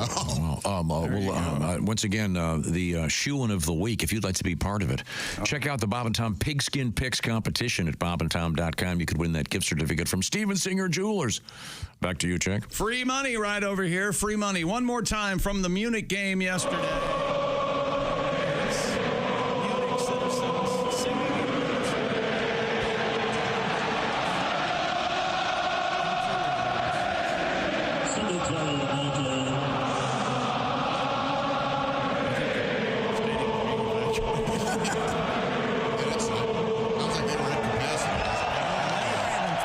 The game, they're interviewing a couple of the players, and you can hear the crowd just that loud singing Neil Diamond. That's the one. Sweet Caroline. Yeah. Sweet Caroline. Oh, okay. Their beers were like huge too. Did you see any of those steins they had in the?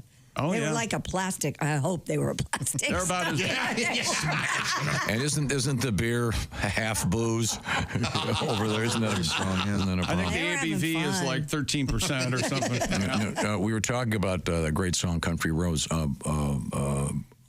co-written by Bill Danoff. I think he actually wrote it in the beginning by himself. I think John Denver may have kicked in. I'm not sure, but he's the guy that wrote this song.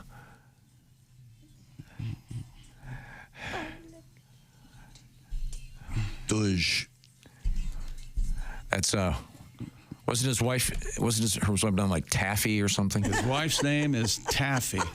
Taffy Danoff. No. But, yeah, or I know a maybe taffeta. Let's say you're Did out. you really? First date. Hi, I'm Bill. I'm Taffy.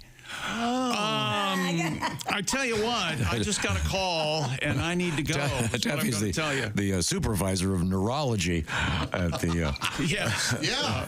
You never to be, know. right? Yeah. Although I say that, and yet I do know someone who has a name very similar to that is a brilliant, brilliant. Yeah. So who knows? But yeah, it's quite a stretch from Afternoon Delight, a song about afternoon intimacy. What would you do? I mean, what if she had great cans and a crazy ass? What would you Taffy? do? Yeah. Oh, you love her. Yeah. You're going to judge somebody by their name? Yeah.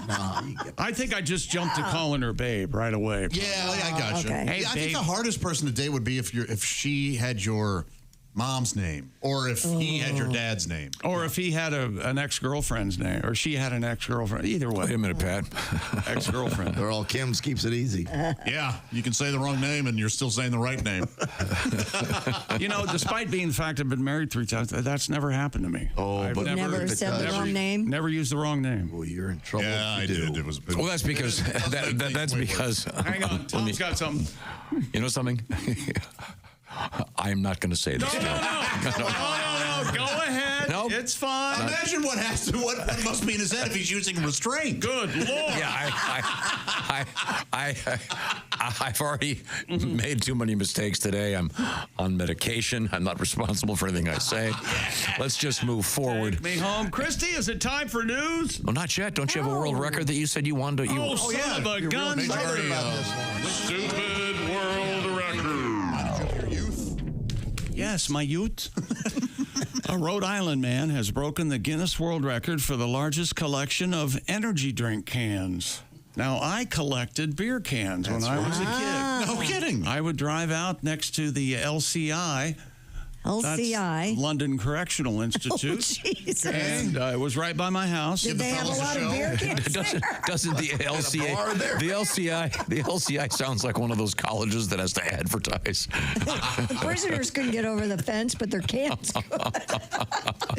Grab me a six-pack when So you'd collect one up slower, boy. What, Tom? So you'd collect the cans right by the LCI. Well, if they're going to escape, where are they going to run to? My house right next to them? No. They're going to run somewhere else. Get as far away as they can, That's right? true, yeah. Where you going, Beefy? Hey, Husky. What's going on there? Yeah, wiggle for us. You know, a prison location, you'd think there'd be more of a, I don't know, more thought put into it. I'm not going to say which one, but there is one that I've actually bailed 2 people out of that's right across from a high school. Oh, I know exactly where you're talking High school? about. Yeah. Hey. Nice high school, too. Hey, cheerleaders. Yeah. Cell block 5. You're a chunky boy. I like chunky boys. It's like selling shish kebabs outside of the lion cage. You know the story of Bob and I playing the prisoners from the Pelston Honor Camp? Oh, yeah. Softball, right? And they were ladies, right? Up in Emicano. These were the gents. Oh, okay. Pelston Honor Camp? Yeah, that's like the last stage before you're a free man. I'm sure there were some fine gentlemen there, but Yeah. our engineer at the time, I won't say his name, used to wear very tight jeans of a certain sort and tight T-shirts. Those look good on Kevin. And I remember one of the prisoners, we were talking, he goes, "You wear that around here, your butt's gonna get a little very direct about what would be happening to the man's buttocks area." I'm sorry. So the world record, I've For gone off caffeine track. energy drink cans. That's right. Joel Spears. Evidently, he has a YouTube channel called Caffeine Man. Achieved the record title. He collected 1,019 energy drink cans. Okay. Mr. Spears said he started his YouTube channel 6 years ago to review energy drinks and also inform the public about caffeine safety. Yeah, right. How many shows can you do on that? You know, you'd be shocked. His catalog is wonderful.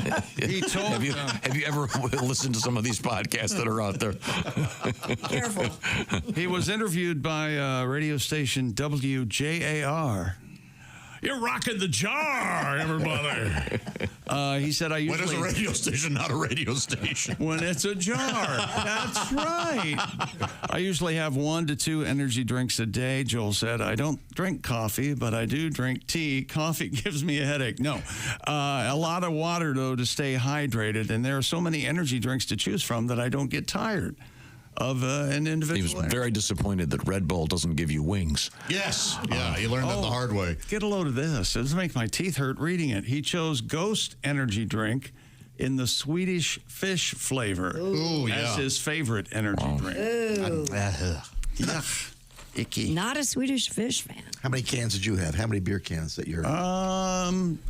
I'm going to say a couple hundred. Really? Yeah. Did you have them displayed? Oh, yeah, around my room. Did you have a Billy beer? I did not have a. I was before president. This was in the early 70s. I had a Billy beer until about 20 years ago. No kidding. Got lost in the shuffle with some engagement that I was involved with. that and my flag from the Hoboken, New Jersey City Hall, 48-star one. Coming up, Christy Lee, what have you got over there? Coming up, we have revising the rules of engagement. I mean, the wedding engagement, not engagement. Yeah, we don't need to discuss military operations. Not the act of war. Right. Although some of them turn into acts. Okay. Is that a doorknob or a sex toy? And black balls on the beach in Black balls. Yeah. Doorknob seems unwieldy. Wait till you hear what's going on there. Uncomforting. Yeah. You suppose was it WJAR? It was WJAR. Where our door is always half open. Come on in. It's all coming up. The community access show. Our doors are always half open. This is the Bob and Tom Show.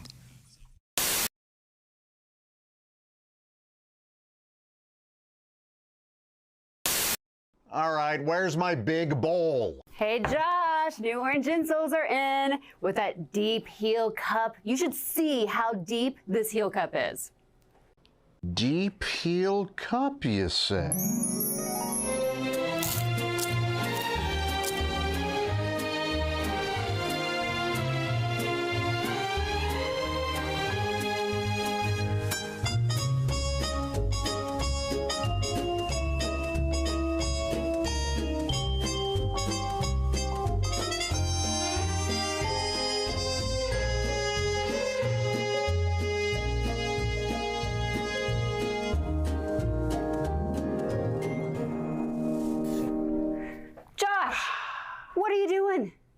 Deep Heel Cup. They're for your shoes. My shoes, you say? Orange insoles come with a deep heel cup and arch support to provide everything you need to keep up with your everyday activities. Orange insoles are great if you work on your feet all day, simply taking on the world. Orange insoles will help you feel better and do more, guaranteed. Get your orange insoles today and step into a world of comfort. OrangeInsoles.com. I haven't seen you much the last few years because you are like me and that you have some young children. My youngest right now is 1.5, and I've got a 4.5. What are yours? The wife and I were about 18 months into a pregnancy scare. And it's boy or girl scare? This is a girl scare. It's getting downright horrifying. I got to be honest with you. She's not even one yet? She's going to be one next week, and I got a boy that's going to be a 3-year-old. Perfect. Greatest age of all time. It's like having a talking dog. Yeah, but if a dog didn't do anything you said. Just get off the chair! Can't you see I'm bigger than you? Can't you see that?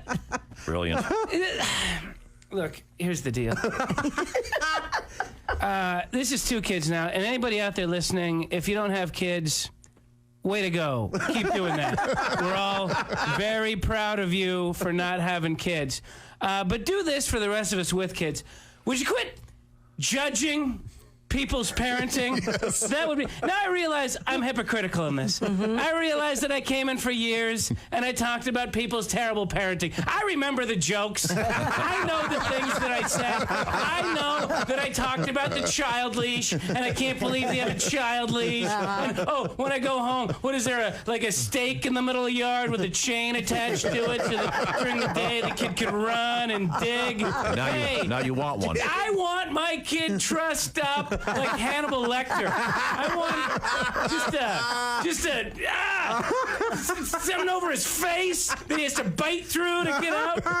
And he would bite through it. But I understand I'm hypocritical. I understand that when my kid throws a temper tantrum at the store, it's because he missed a nap. When your kid does it, it's because you're a terrible parent. It's because you don't feed him the right foods, you're neglectful, probably just a bad person. Yes. In general. Correct. That's what I understand all that. Right. But I'll take it from those that have kids. But if you don't, every time there's a news story about terrible parenting, my single idiot friends, they go, my mom never would let that happen. She knew we were 100% that woman in Cincinnati last year that dropped her kid in the monkey cage. Yeah. And they had to shoot poor Harambe. Let me tell you something. I got a toddler. He's been in 4 gorilla enclosures. Sure. It's got to be half a dozen cockfights. I saw my kid in an ISIS propaganda video, man. You can't watch them all the time. There I am, scrolling through the internet. He's running through tires. He's got a rifle above his head, yelling about jihad. We're not even that far in the alphabet yet. You can't watch them all the time. My mom knew we were 100% of the time. Your mom didn't know where you were most of the time. I have 2 kids. I have no idea where either of them are right now. I imagine still in the car. It's been a couple hours. You can't watch them all the time. I do like porn, but I'm going to ask you guys a favor. We get a lot of emails sent to the show. You can stop sending me porn clips, okay? Thanks, but no thanks. I appreciate it, but I'll be honest, I want to find my own porn, okay? T-Rex doesn't want to be fed. T-Rex wants to hunt. That's...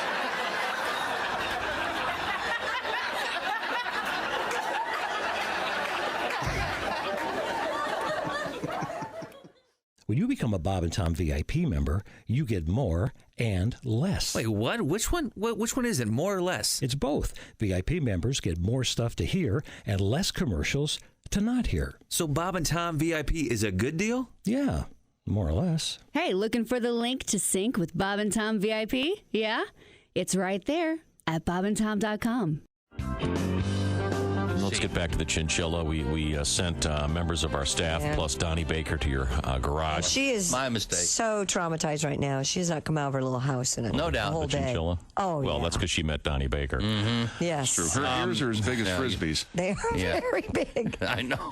I can't get over how They're horribly... native of South America, and they use those to, and they're nocturnal, so they Must be a lot of listening going on. they in do a South lot of America. listening at night. Size of those because ears. you can't see very well. And they respond, of course, with their brain by going, duh. I'm a Chinchilla. Oh, wow, it's that great big thing right there. That looks like a really nice fur coat that lady's got on. I wonder what that's made of. Duh. Well, I'm gonna rest for a while so I can poop again. Duh. I can tell you. I'm not like a dog. I can't play frisbee or catch. I just sit here going, duh. I'm kind of like something in a frame, like a picture, except I just go, duh, and then I poop. Except you have to feed me and I poop. I'm like a picture you have to feed. Duh. I can tell you what, they don't come when you call them. That's for damn sure. I will. I'll give you a vest. No, these won't be good leather. Oh, leather? Stinky leather? You could win $1,000 of real money. Hey, welcome back to the Bob and Tom Show. I like this. Yeah, yeah, you have a lot of scatting room here. Sounds like a TV sitcom. It's the Bob and Tom Show, and 3 is enough. It's the story of a bachelor who's been married 3 times. Tonight. And all 3 of those ladies are still in his life. And they live upstairs. Whoa. Nothing could go wrong. I do a lot of takes. Yeah. One of those. She lives upstairs and her waterbed just broke because she's been having vigorous sex with a member of the local hockey team. Take their skates off, please. Remember, wasn't it Big Love? Waterbed broke. That's right. Big Love and the Mormons, and he had 3 wives. Bill Paxton? Bill Paxton. I never saw it. HBO. It was pretty good. Pretty good. Not bad at all. Anybody watch Yellowstone last night? Not bad. No, I any good? don't. No. I have it. Back in form. I'm not saying a word. I've never seen it, so I'll have to binge that at It's some the 5th point. season, right? Number 5? season, Yeah. second half of the season finale. Christy, I was in Las Vegas, as you know, over the weekend, and they have those projected billboard things. There was a billboard for Yellowstone that it was like 80 stories high. Wow. And then Ace, I sent you a photograph. I was on the 60th floor of a hotel, and right across from me, and I don't know how they do it, but the side of the hotel keeps changing. Oh. And they had a huge tribute to your favorite team, the Las Vegas Raiders. Did you get that photograph? I did. Thank you. Yeah. Then I took a picture of a giant bus celebrating the Raiders. They were great this weekend. They had a bye, right? Okay, that's nice. But billboard technology. I mean, when you're in Vegas, you can't. It's everywhere. It's everywhere. But what was on the outside of the Sphere when you got there? when I got there outside the Sphere, again, the Sphere looks like it's obviously a big globe. It looks like the thing at Epcot. It was just some kind of psychedelic sort of changing thing. Then when you go inside, I went to see the Eagles. And again, it's kind of hard to describe, but you looked up and you would see the sky and if things were rotating, and it was there were little videos of old Eagle stuff kind of in little doors and various signs from places they'd been and set lists and stuff. It was really cool. They should make the outside of the Sphere look like an eagle egg. And as you walk up, it starts hatching. Starts to crack. Oh, my God. Well, you know, I've seen a baseball, and I think the NBA draft was out there, so they made it a basketball. And have the eyeball that comes up every now and then. Yeah, during the day, it said it was the just Eagles logo, and it's Eagles with no the. Right. And it's sold out. And by the way, I think they've extended their stay there till March. I highly recommend it. It was a great show. What was the seat, about 150? It's so non-traditional, I really couldn't tell you. It's several thousand. I thought it was great. I don't know. Is it part of a casino, or is it casino near? Casinos nearby. We walked out of it directly across the main street. There was a bridge, and we were in one of the casinos immediately. Walking in Vegas is always hilarious. It's like, oh, there's the big needle tower or whatever the hell. Let's just walk to the Stratosphere. Let's just walk there. Right. 7 miles later. The guy. Well, it sure looked closer. When we checked in at the front desk, the guy said, it's so funny you'd bring this up. He goes, remember, everything in Vegas looks close. It's far. Yes. Right. And the last time we were there, I think you were there with me, it was 107 degrees. Now, yesterday it was very mild. But when we were there one time, I forget why, it was 107 degrees. And we went out to see Brad Garrett. Yeah, that was great. And Brad Garrett still has his comedy club. Oh, yeah.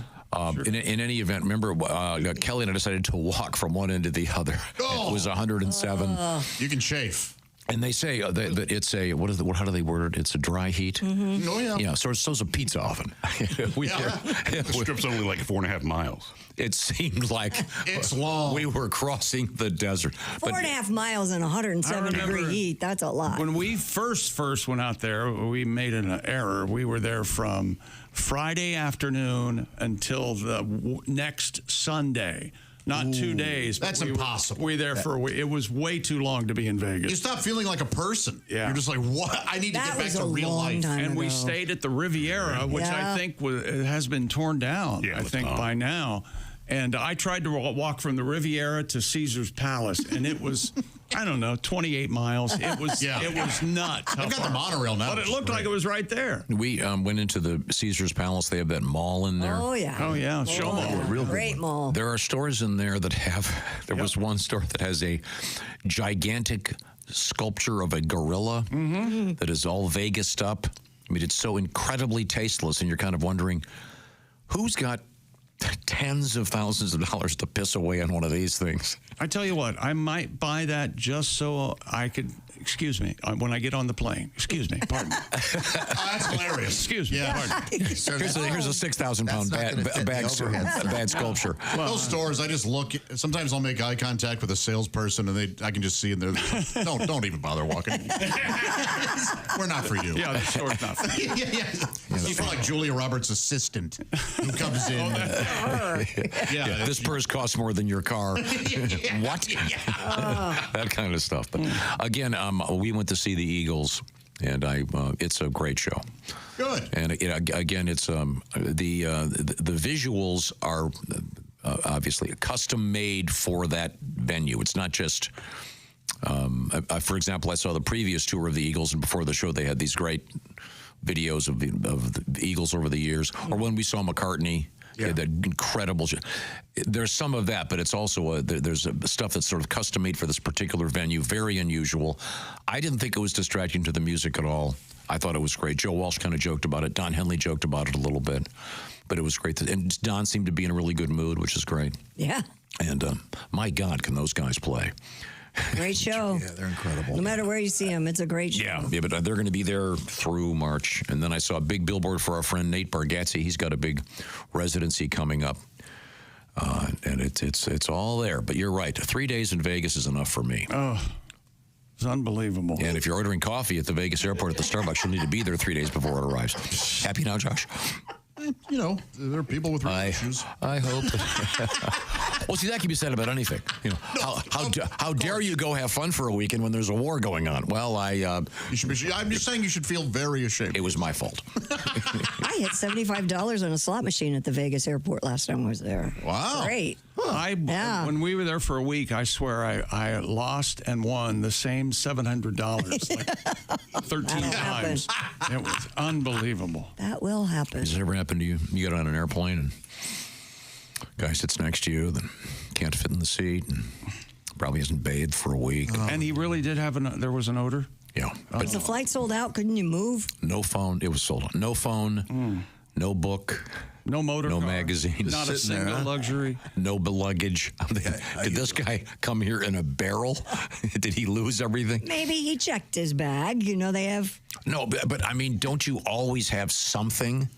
Like a book or a magazine or a phone? No, Tom, there are people who just... I always have my little carry-on. I have something in there. I know, but... I've gotten on with just a neck pillow before. And, no phone? See? Well, and my phone stayed in my pocket. That's just you and your flatulence and your neck pillow? And sleeping. Yeah. Just sleep. I love a neck pillow.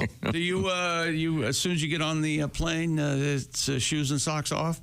I never take my socks off, ever. And these, I flew what, last month? Yeah. 4 flights total. I didn't take my shoes off once. But do you take your underwear off and fold it neatly on the tray? Yeah, of course. Okay, good. You're not an animal. Coming up, we've got our good friend, comedian Greg Warren. We have bizarre sausage news, black balls in the news, concussion news with a happy ending. Black balls. Kind of, sort of. And hey, they found the missing python, but they're still looking for the chimps. This is the Bob and Tom Show.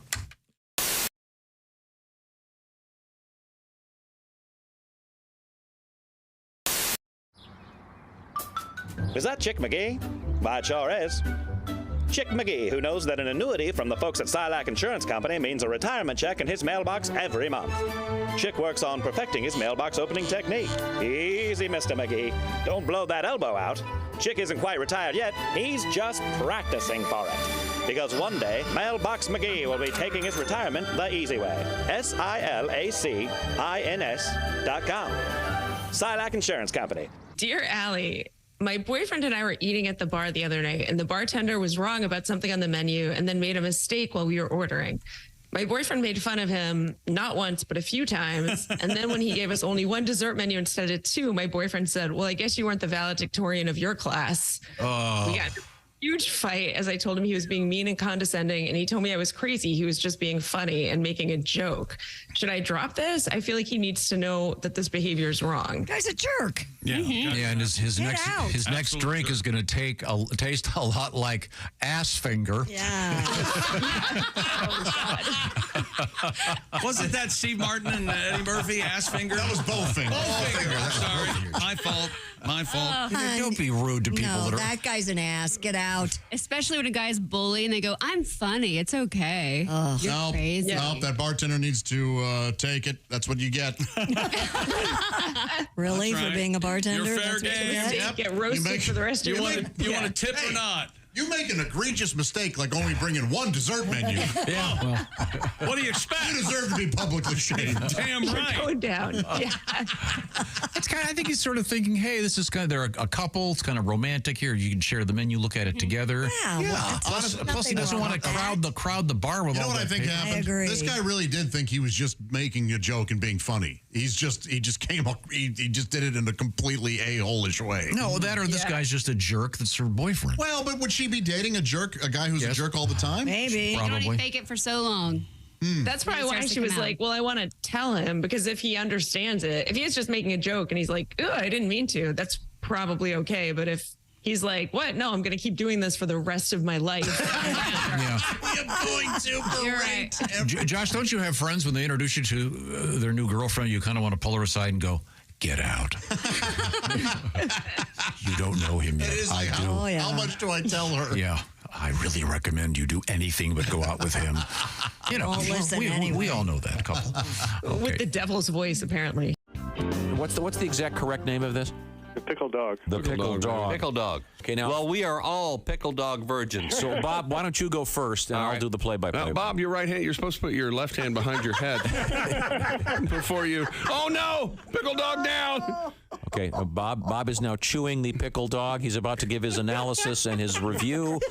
Bob, It's delicious. It is delicious. It gets a thumbs up from Bob. It's very messy. Are they going to be able to show this on the TV show? No, John, eat it. It's very messy. Bob, your thoughts? John, I shot my hot dog. Right out of the pickle. Out of the canoe. Well, some people get a little excited when they have the first pickle dog. Well, you know, I did, and I've created a huge mess over here that actually looks somewhat like a porn shoot.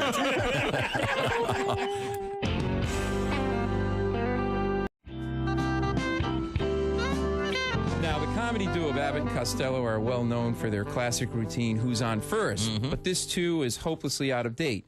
Here's my version with the help of Mr. Dean Metcalf. Okay. Hey, Abbott! I'm the new team doctor. You being the manager, you got to tell me what drugs the different players are taking. Certainly. Well, who's on roids? What's on cocaine? I don't know's on meth. That's what I want to find out. I say who's on roids, what's on cocaine, and I don't know's on meth. Are you the manager? Yes. Well, then who's on roids? Who? I mean the fella's name. Who? The guy on roids. Who? What is the name of the guy on roids? What is on cocaine? No, I don't know what's on cocaine. No, he's on meth. Look, do you know who's on roids? I'm telling you. Who? The fella on roids. Who? What is the name of the guy on roids? What is on cocaine? I don't know. He's on meth. There I go, back on meth again. All right, now calm down. Calm down. Listen, who comes up to me, tells me he wants me to shoot him in the ass? I take the syringe, fill it with roids. I shoot who in the ass? There you go. That's the first right thing you've said all day. I don't even know what I'm talking about. All right, so you know the players? Forget the players. I need some heroin. What did you say? I need some heroin. That's our shortstop. Why I order? End scene. End scene. Paul Mercurio.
BanterEyeCare.com. I wish he could fix my laryngitis.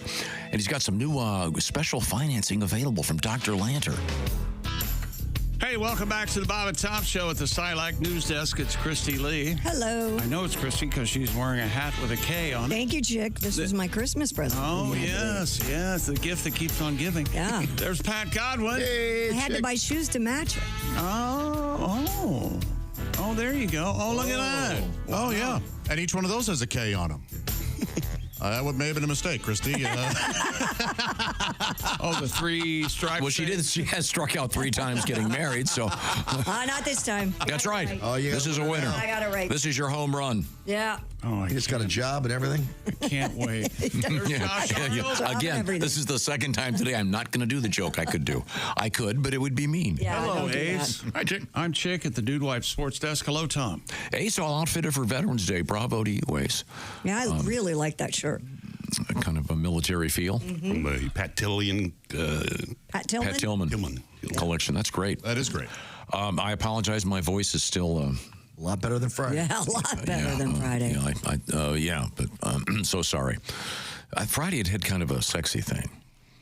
Yeah, you did have the Barry Well, White thing today, working. Kind of slow it down. Today it's kind of sexy. Thank you, Chick. Hey, baby. Right on. Let me get a right on to you, Chick. Chick McGee. Right on. How about a right on from Christy Lee? Right on. A worker at a charity shop in the UK mistakenly labeled a pair of adult toys as doorknobs. They happened to be his and her butt plugs. His and her. His and hers. That's nice. I didn't know there was such a thing. Did you? No. Oh, sure. You get either did I. Are they? I have a question. Are they shaped differently, or is there a? The plugs were spotted on the shelves at an RSPCA branch in North Yorkshire. The woman. So this is the equivalent in England of Goodwill, right? This is like the Goodwill store. The woman who noticed the sex toys told Metro UK she brought them up to the attention of the store's customer assistant, who happened to be a woman in her 70s. She said the shop assistant thought they were tiny little doorknobs or knobs for drawers or a cabinet. Glad they were tiny. Turns out you put these in your arse. And the woman continued. Hey, not bloody likely. I explained what they actually were, not without blushing bright red, mind you, and that it would be a good idea to put on rubber gloves, put them straight in the bin, which she did. A spokesperson for the RSPCA said, quote, "We're glad this good faith mistake has given people a little laugh and hopes this goes to show there are some brilliant bargains and unexpected surprises to be found in your charity shop." That's a good spin. Yeah. Hey, you'll never know what you'll find here. Well, butt plugs and broomsticks. Story. Classic. Angela Lansbury. Angela Lansbury. What kind of person would donate butt plugs to their charity It's shop? possible. Maybe it was a state that someone had died, and it was found in a drawer or something. Grandma was always smiling. Are they Grandpa? Are they different in size, the male versus the female? Probably not. I mean, could a physician? I know, for example, measure you, if you will. Could a physician tell the female anus from the male? Is there a distinction? I don't gender-wise, if you will. I don't think so. I mean, maybe. Can you imagine if you were that good? Maybe hair surrounding it, but even that is, that's multisexual. Chris, do you have hair around it? What? First of all, I have no idea. I've never looked at my. I have. We're gonna have to go to the ass cam in bathroom 6. I knew they moved it. Yeah. Well, they put the new lights in. I don't think I have hair. It's kind of like the sphere. By the way, we've all seen the photos. If you check your own arse, if you will, you've got to make some preparations. You guys, it's a job. You just Stevie Wonder it. You just reach back and feel. Can your cell phone focus that closely? Yeah. Oh, yeah. Isn't that the advantage of the new iPhone 16? You can get what is it? What's it called? A macro lens? I forgot. Micro lens. I can't feel hair though back there. Then you don't have it. I don't. If there were hair back there, you'd feel it. Well, no, but either that or it's soft and very fair and. Oh, maybe you have an extraordinarily feminine anus. Maybe Are we talking about this, or am I dreaming? Is it the medication? Oh, we're talking about it, baby. Oh, yeah. Taking calls.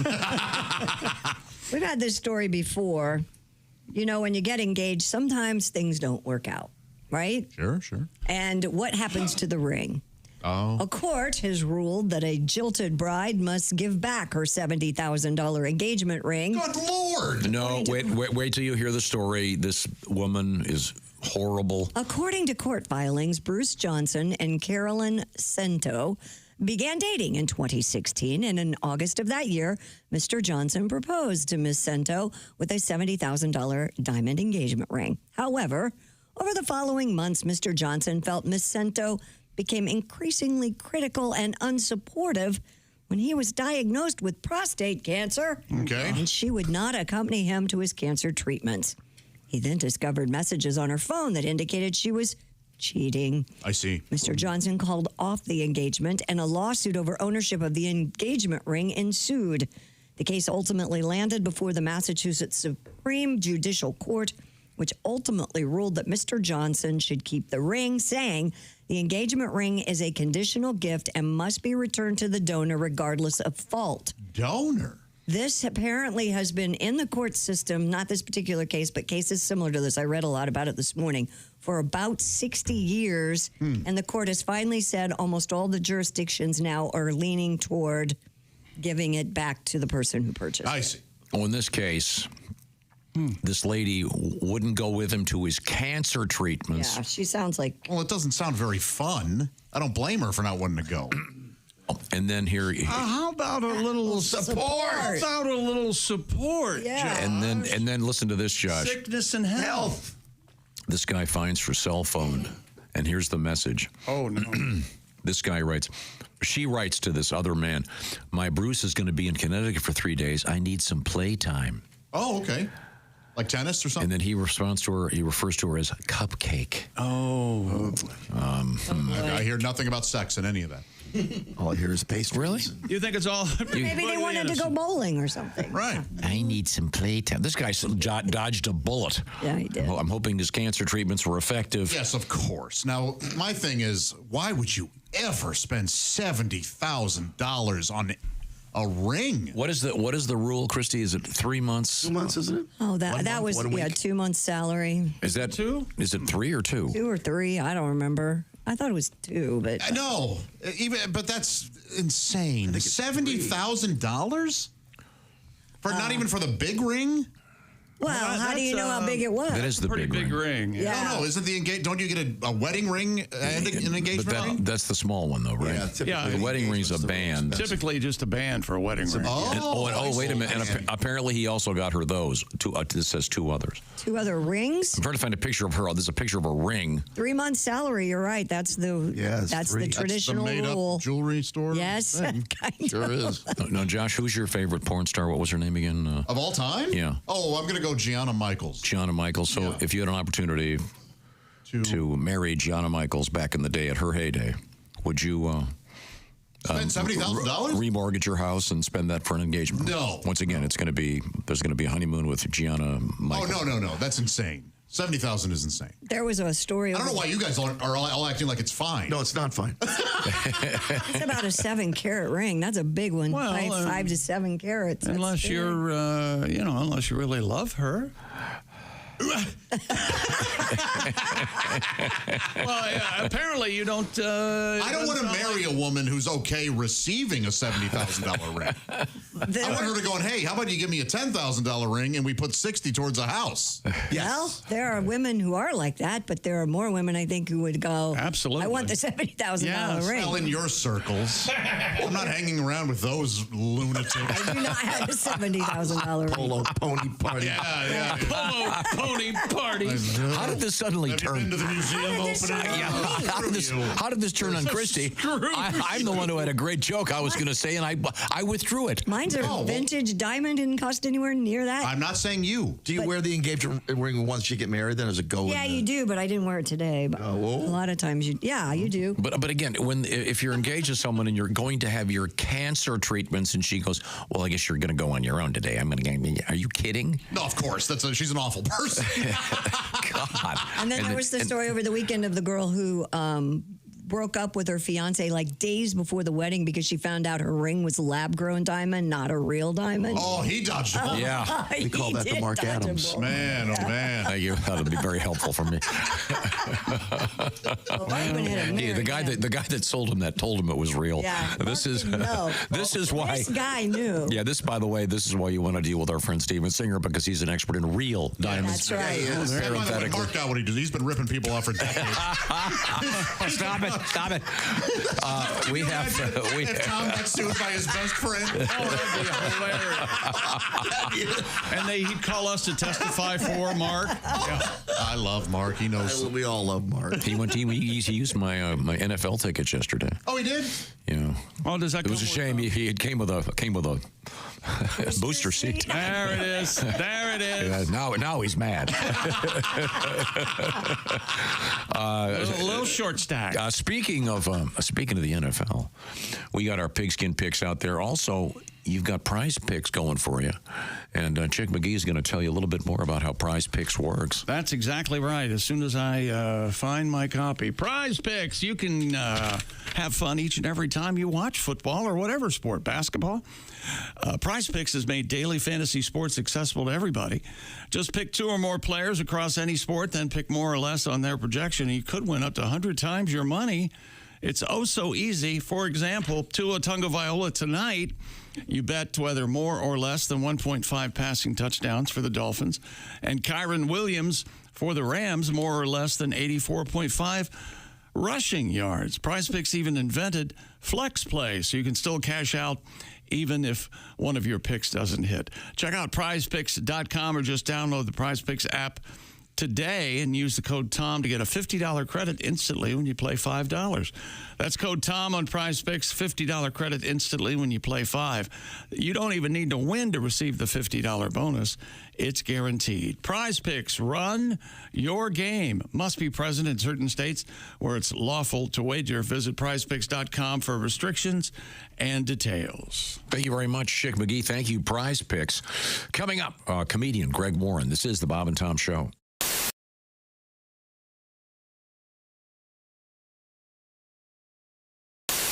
Good to see you guys. What are you going to play? We'll play So Many Roads. Here we go. Okay.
Tiki Barber here. Remember the days when I was a running back in the NFL? Well, if you're on your feet all day like I was, you get the struggle. The secret is orange insoles. Their insoles are like magic for your feet and body. They'll help you kick hip pain, sore feet, and lower back discomfort to the sidelines. Feel better, do more with orange insoles. You think you lost money in investing? My whole people lost money in investing. Bernie Madoff came along and set us back 10,000 years. I hate that guy so much. I hate Bernie Madoff so much. Not for what he did, because I don't care about the rich. I hope they lose their money. But no, for how he looked physically. Did he have to look so Jewish while he was doing that? He's already the image of a Jew that's in every redneck's paranoid mind's eye. Just some crook-nosed Jew on top of a pile of gold coins, swimming in it like Scrooge McDuck. Like, I'm gonna take the Gentiles' money. Like, I always trip out when I see somebody that so fully embodies a stereotype like Bernie Madoff did. Like, when you see a nerd who's actually wearing a pocket protector, like, they don't even make pocket protectors anymore. Believe me, I know. That guy had to go out and hand mold the plastic resin that fit into his nerdy little pocket. Or when you're driving in traffic and somebody cuts you off and you look into the car and it is, in fact, an Asian woman, you're like, are you kidding me? Are you serious? Are you seriously going to be Asian right now? There are people watching you.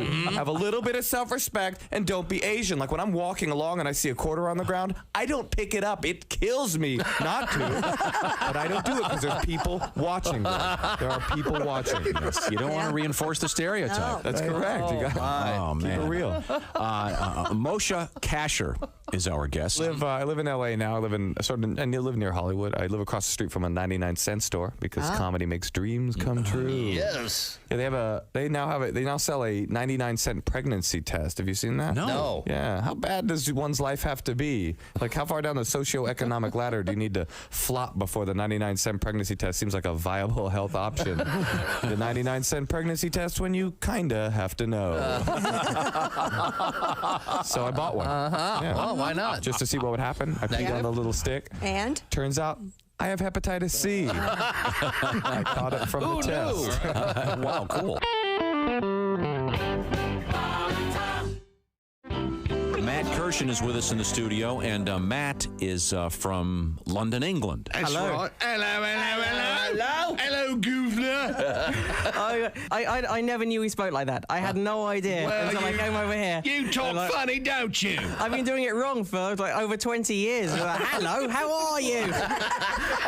I'm just a friendly chimney sweep. Cool, blimey, Mary Poppins. Let's have a tea party on the ceiling. That's right. The real joy of doing this, by the way, is I could do this impression in front of Americans, and half of you cannot tell the difference between my normal accent and the funny one. I know that because I've done that voice in the middle of gigs, and I can just be there going, hello, how are you? And I don't get this joke at all. I do not see what he's doing. He says some things in an English accent, and then he says some more things in an English accent. How is this comedy? Please explain to me. Well, we're talking with Matt Kirshen. He is from London in the UK. Did you grow up in the city of London? I grew up on the outskirts of London, yeah. Mm-hmm. Suburbs, if you will? Suburbs. Very suburban. Scotland, yeah. No, I love the city's name. Hampshire on the Fortnight or something. What's the name of the town you were in? I was in Northwood, which is very unimpressive. Oh, no. Does that go? Watford, then Stanmore. Is that on the subway or tube line? It's just on the very edge. The very fringe. The very fringe. Is it near Sherwood? It is nowhere near Sherwood. I'm sorry. Could you please live near someplace we can, fantasize about Sherwood for us? Have you ever seen Daffy Duck as Robin Hood? Isn't that hilarious? That's the greatest. Every day. That's just my life back home. So did you go into one of those all-boys schools where you have to wear a little suit every... Hey, welcome back to the Bob and Tom Show. Pat Godwin, Josh Arnold, Ace Cosby, Christy Lee. I'm Chick McGee at the Dude Wipes Sports Desk. Hello, Tom. Hello, Chick McGee over there. We have one of my favorite people joining us via satellite. There he is. Look at that handsome guy. It's comedian Greg Warren. And he's back with photographs of famous Warrens behind him, including Earl Warren. Let's see, the great guitarist Warren Haynes. Leslie Ann Warren. Warren Beatty. Who else is up there? That's very nice. Very nice, Greg. Yeah, there's a couple new ones, Tom. We got pitcher Warren Brewster for the Phillies. Is that Warren Sapp up there floating above your head? That's Warren Sapp, yeah. We cut off Warren G. Harding's head.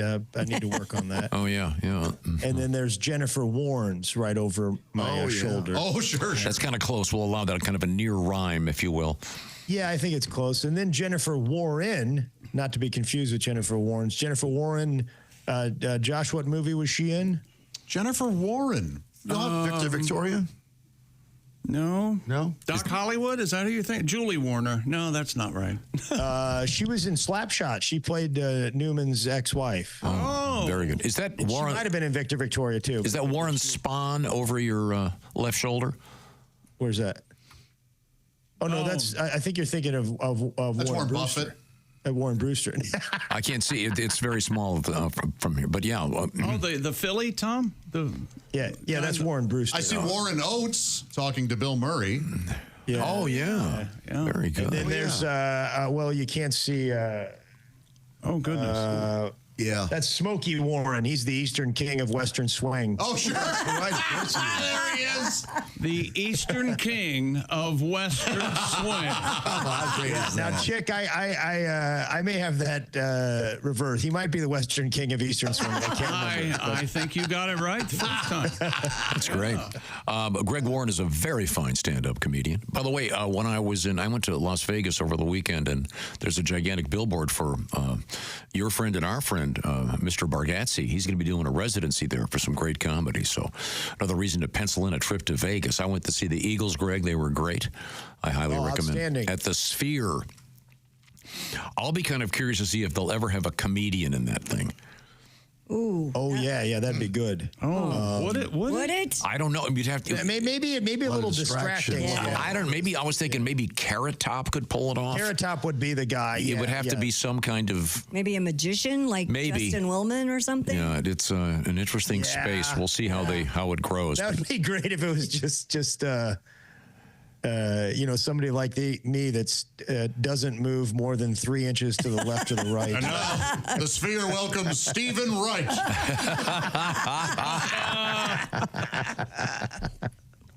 Yeah, no props for Mr. Warren. Oh, now, Greg Warren likes to do what they now call a deep dive. Is that correct? Into a particular topic. What's our topic today? Yeah. Topic today is the history of carousels, Tom. Oh, who doesn't love a carousel? Also known as gallopers. or merry-go-rounds or roundabouts. Gallopers. Gallopers. I'm a huge fan. Huge Are fan. you? Yeah. Do you like the horses that go up and down? Or just those are the stationary? jumpers, Christy. Yeah. Those are called the jumpers. There's a beautiful antique one here that the great David Letterman had financed and repurposed at the famous Children's Museum. That is awesome. It's beautiful. I read something about that, Tom. I believe former First Lady Betty Ford rode that carousel at one point, and the Secret Service would not let her go on the ones that went up and down, the jumpers, and she was upset about it. What do you mean I can't? I'm not going to get sick. Come on. Why don't you jump on my ass? I think Mrs. Ford, there was a period where there was an alcohol problem. Yeah, on the first place. Yeah, how much of a booze would you have to be that they named the facility after you? That's drinking. I thought, literally, this went through my head. I was like, well, I don't want to besmirch Betty. If I bring up her name, these guys will be decent enough.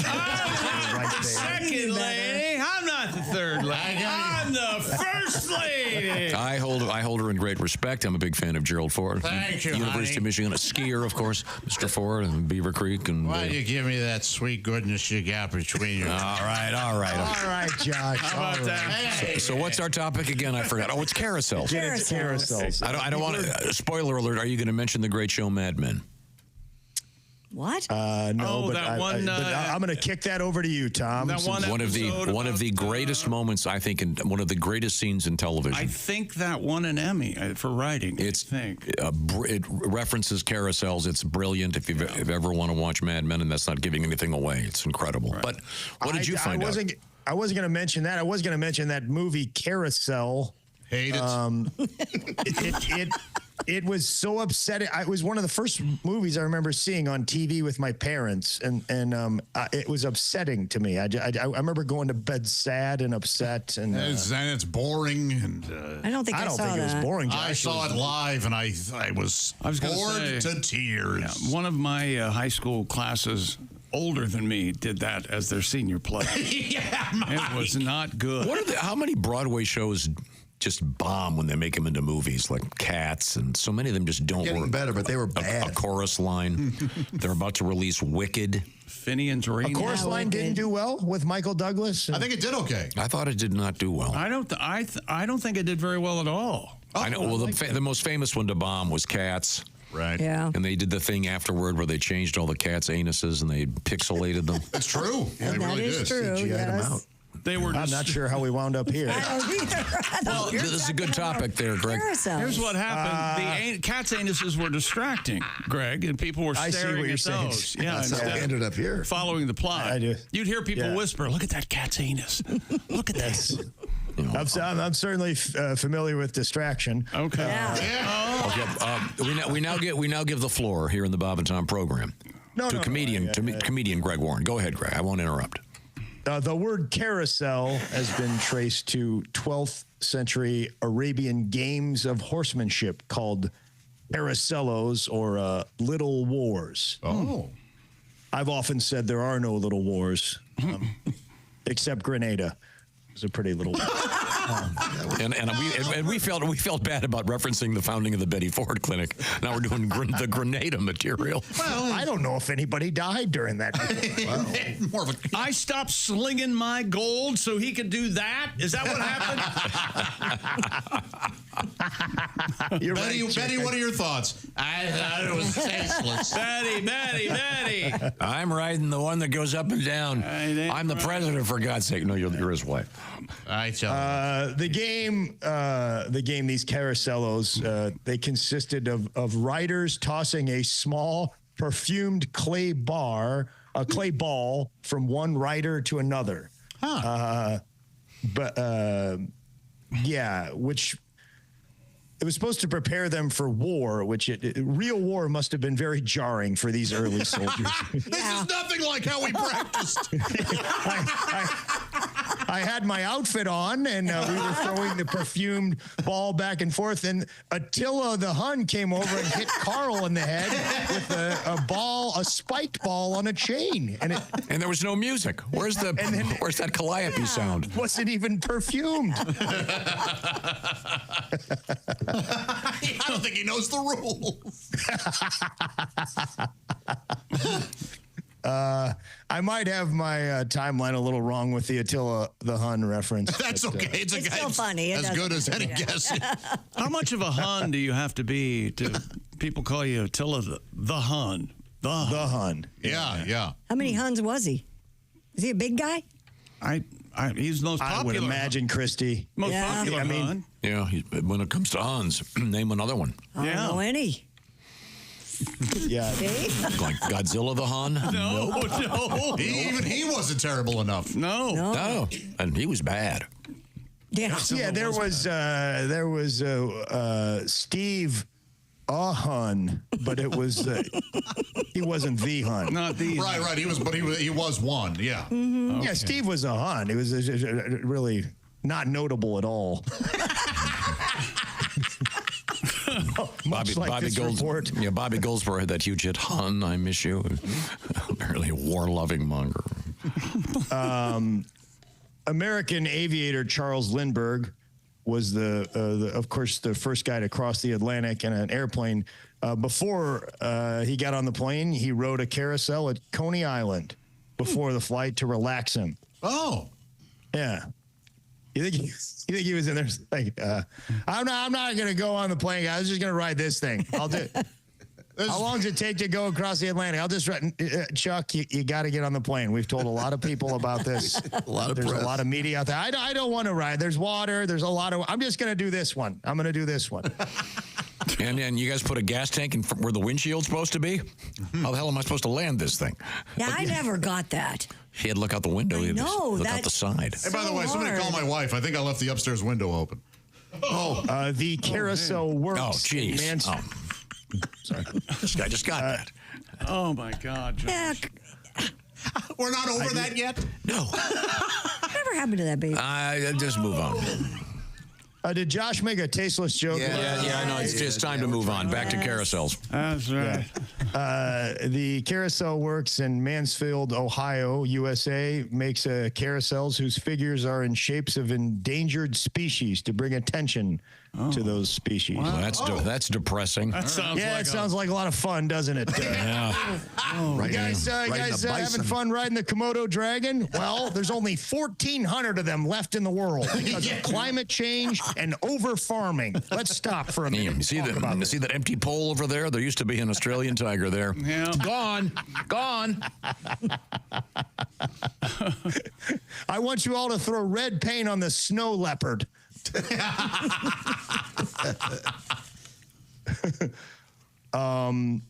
The first known carousel ride in the United States operated in 1799 in Salem, Massachusetts. Oh, hey. Ooh. Wait a minute. Did they think it was called a wooden horse circus ride? I love the wooden horse circus ride. Did they think it was witchcraft or something? Yeah, if you were able to make it around 3 times, they burned you at the stake. Oh, she's clearly a witch.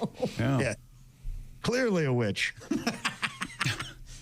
The world's largest indoor carousel is the one located at the House on the Rock near Dodgeville and Spring Green, Wisconsin. Really?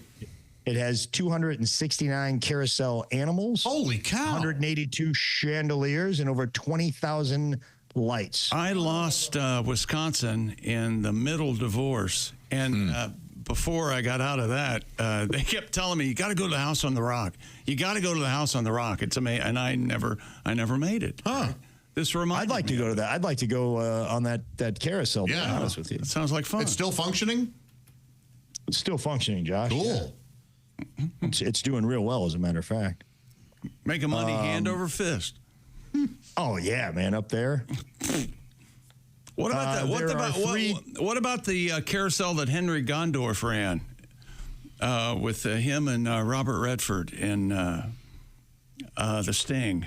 Didn't he run a carousel? Oh, did he really? Remember, Henry Gondorf was passed out and asleep when Robert Redford meets him in The Sting, and he's He's running the carousel for the whores at the whorehouse. Oh, okay. Yeah. They have whores on the carousel? Yeah, they really liked it. The whores acted like they liked it. Really? Yeah. Oh, yeah. Okay. Rather ride that than a John.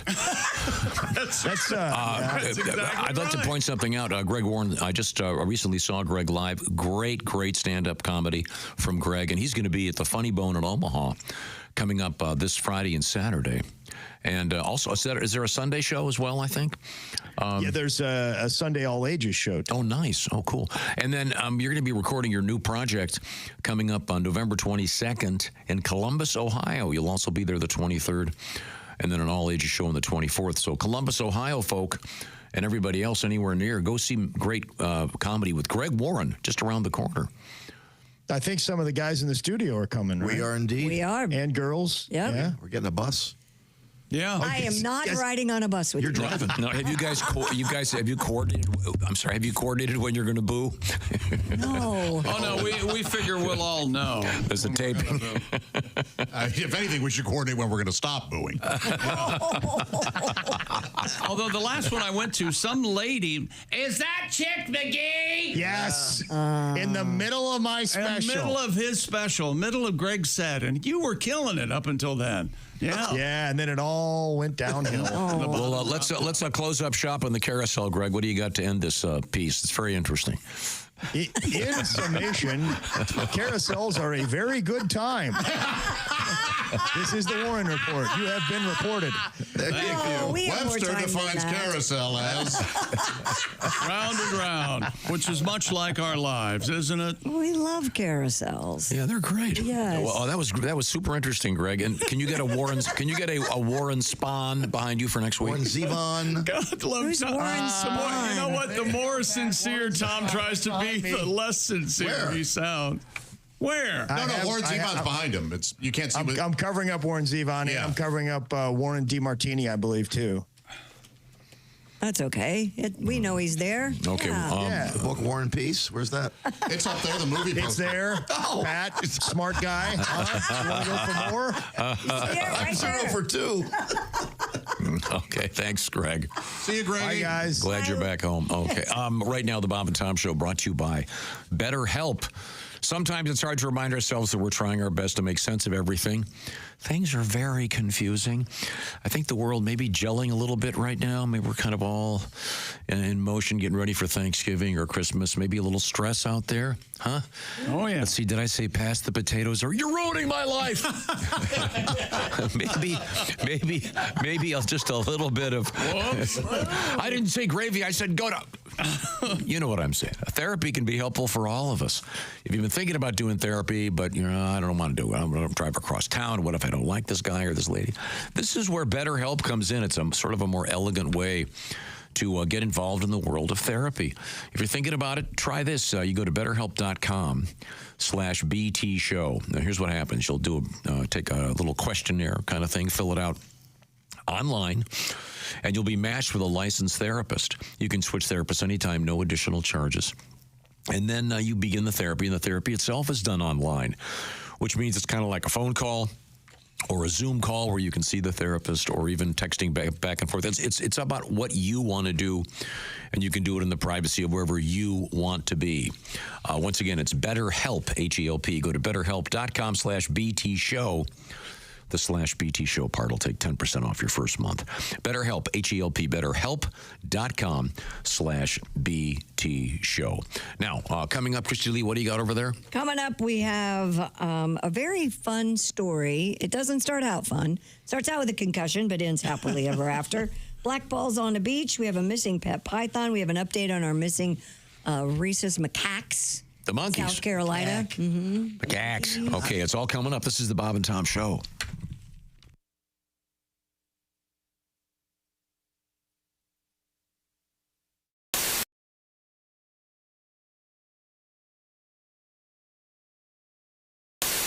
All right, where's my big bowl? Hey Josh, new orange insoles are in with that deep heel cup. You should see how deep this heel cup is.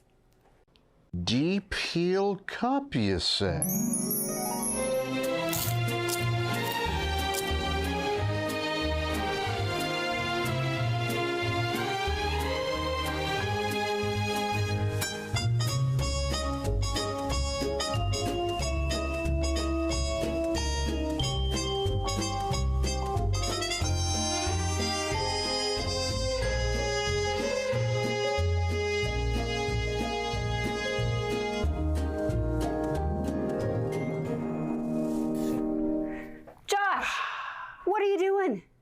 Deep Heel Cup. They're for your shoes. My shoes, you say?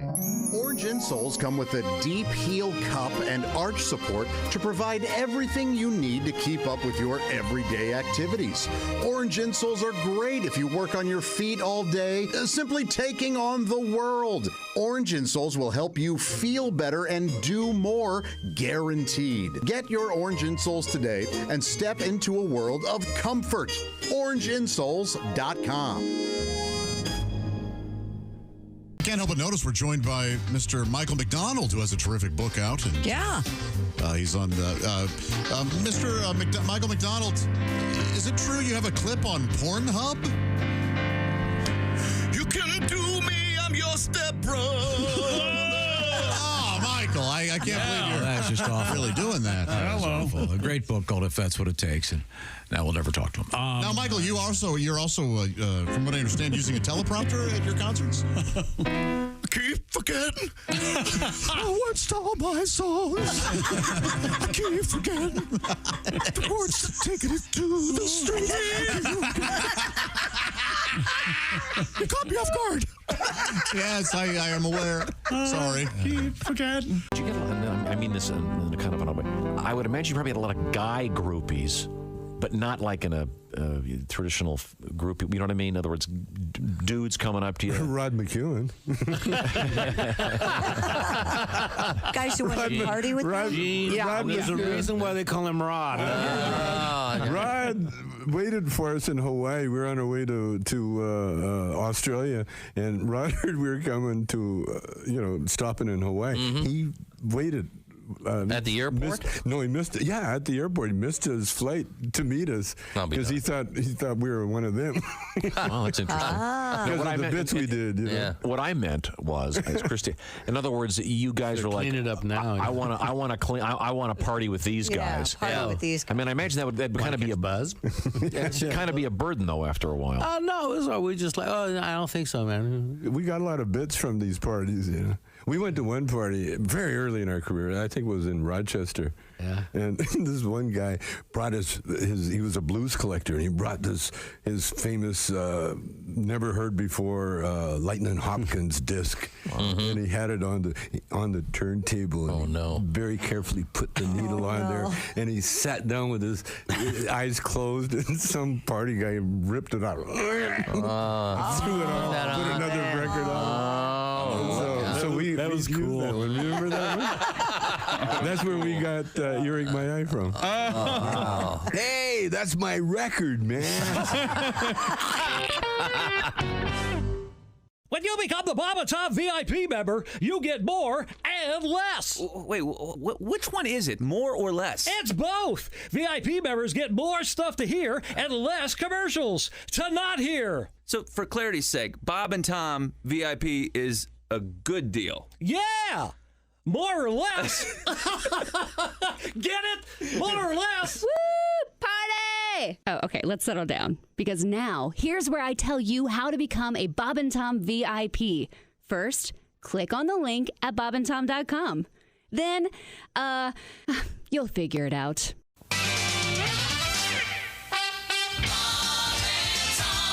Hi, he's Bob. I'm Bob. And he's Tom. And I'm Tom. What is it, Tom? San Francisco's gay Jewish congregation, Shah Arzahav, has dedicated its new synagogue. This is true, with 2 members engaging in the ceremonial blowing of the ram's horn. KIZZFM. Kiz. Lucky that doesn't start with a J. Stop it! Dr. Ruth, can I get pregnant when a man undresses me with his eyes? Only if he's cockeyed. Golly, Earl. That might be a pretty good idea. I'd killed my wife when I'd wanted to. I'd be out of jail by now. Dr. Ruth, when I'm dancing, what part of my body should not move? Your bowels. I got some DAP butt crack filler putty back here. I'll just fill that crack right in there, Bob.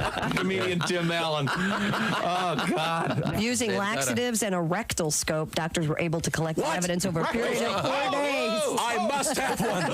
Rectal scope is the mouthwash. Your color's back to your face? Oh, I was great this morning. So is yours, Tony. Tony, you're. I'm sorry. Thank you. I've got to go. You're gaining weight. My wife, when the first time she was pregnant, all I saw of her for 9 months was her ass hanging out of a refrigerator. And if you believe that, I can't say that. Bishop Emeritus Frederick W. Freaking, who headed the Roman Catholic Diocese. That's his name. He was 85. Did they have to pull the freaking plug? Hey, boys, this is the Pope. I got to go to the freaking funeral.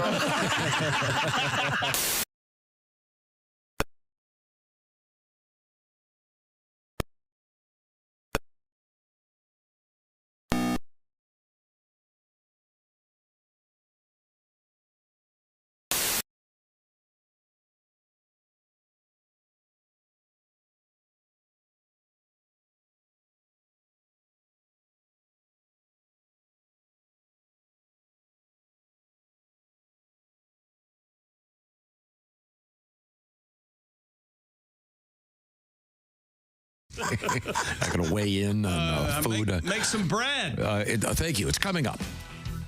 Welcome back to the Bob and Tom Show. I believe, he said, hopefully, aren't we due another Ace Cosby joke of the day? Oh, that's right. Oh, today, special day. Yes. Veterans Day. I can't believe you reminded me. I know. I can't wait. That's right. And Ace Cosby today wearing the Pat Tillman tribute NFL jersey. That's great, Ace. But when one, I guess, how do I word this? Your wish is my command, Chick McGee. Oh!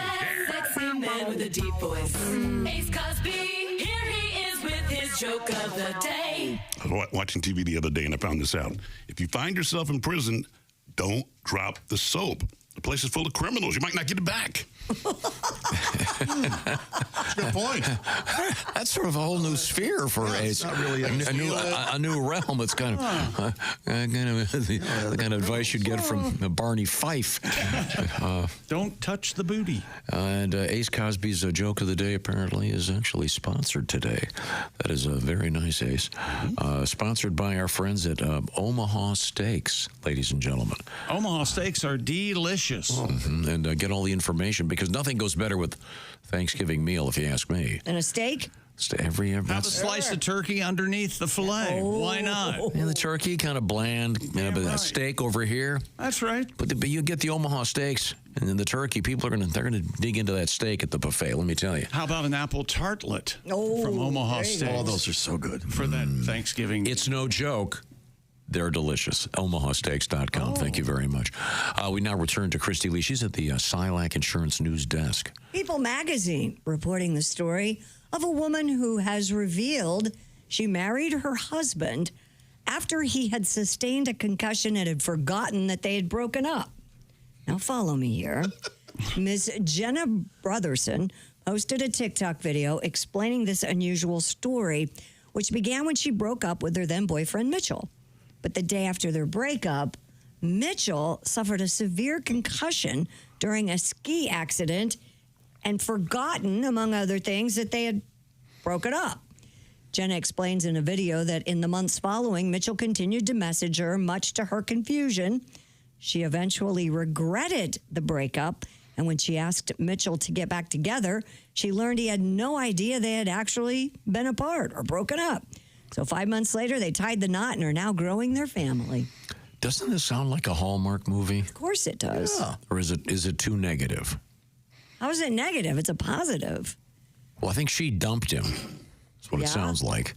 She did dump him. Then he had a concussion, didn't know, so he kept texting her. And then she must have realized I made a mistake. And she must not have known about the concussion if she said that she finally, after months, said, okay, let's get back together. And he goes, oh, I didn't know that we had I'm seeing Sandra Bullock. I'm not sure who's the romantic lead in this Hugh thing. Grant. Isn't he a little old for this? Isn't Sandra Bullock? They're both in the same age group, I would think. Hugh Grant gets in a ski accident. He's not getting up again. Sandra Bullock was in something similar like that. Oh, was she? Peter Gallagher was knocked out unconscious in the hospital. Oh, yeah, that's right. Yeah. I forget what it's called. While you were sleeping. While you were sleeping. Yes. There you go. Like that, Go, Josh, our movie expert. Time for the remake. Okay, well, thank you very much. Australian scientists have solved the mystery of the black balls that washed up on some of Sydney's beaches. Yeah, I mean, if you have a movie called Sydney's Black Balls, it's probably about Poitier. Guess who's coming to the beach? 7 beaches were closed last month after thousands of black spheres were found. Scientists determined that the black balls, initially thought to be made of tar, were actually mini fatbergs, congealed masses made up of human feces, methamphetamine, human hair, fatty acids, and food waste. Wow, it's got it all. Hundreds of other substances. Now that sounds like a multivitamin. It's still unclear where the foul-smelling fatbergs originated from, but scientists said their presence highlights the issue of pollution along Sydney's coastline. This has been a big thing in the UK, right? Where the Fatbergs. sewers are getting clogged up with... The big fat, yeah. And they call it, but fatberg, I've always said it sounds like the Penguin's accountant in Batman. Hey, where's Fatberg? He handling my books. That's got to be good on your throat. Keep doing that. My throat hurt. My throat hurts even more. Of course, technically, I guess Elvis died of a fatberg, if you think about it. Didn't pass. 16-pounder, right? Impacted, you see. Man, you could never get that out of there, right? Yeah. God. A missing pet python has been found at a North Carolina Chili's. On the menu. Huh? Well, we may as well serve it up. WECT. etc. Oh, no, that's ETC. I'm sorry. Reports that Silac police officers were called to the restaurant at Silac Crossing Parkway for a large snake slithering in the parking lot. After police posted photos of the reptile onto social media, owner Christian Scheil came forward to claim her ball python named Una, who'd been missing for 2 months. Ms. Scheil told the TV station she believes the python had been hiding in her car before escaping into the Chili's parking lot when she visited the restaurant. She said Una had a few small injuries and was a little dehydrated, but appears to be doing well. Okay. So this thing was slithering around the Chili's for a couple months? Apparently. So, Josh, you're the snake guy. What would it eat? Just mice and stuff? Yeah. Probably some squirrels or whatever it can get its hands on.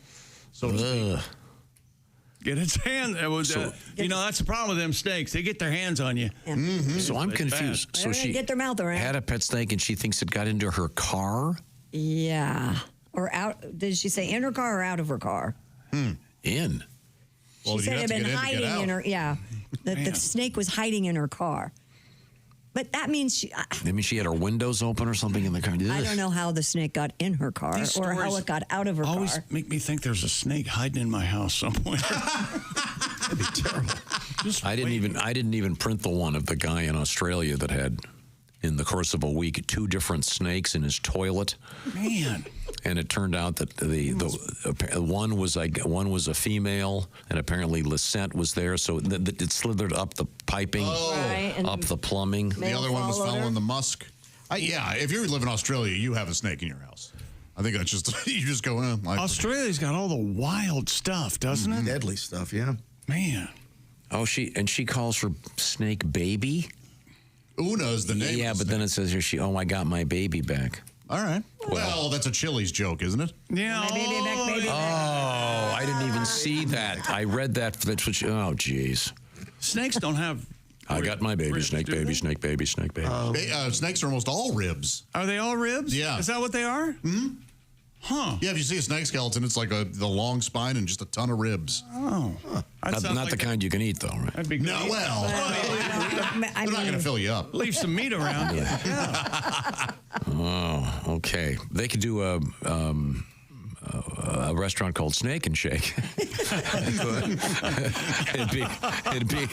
Why am I laughing? Hey, Snake and Shake. And that's not calamari. Famous for steak burger. Coming up, we've got the delightful Reno Collier.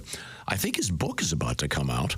We'll find out about that. And we do have an update on the missing monkeys. We do, in South Carolina and Columbia. And then also raccoons are not native to Germany. Is that right? They were brought over there, I think, about 100 years ago, and they're causing a big problem now. Oh. I guess there are a couple million of them, and they keep showing up dead and bothering people and getting in their garbage. And someone has a raccoon idea to help get rid of them in Germany. We'll talk about that soon. This is the Bob and Tom Show.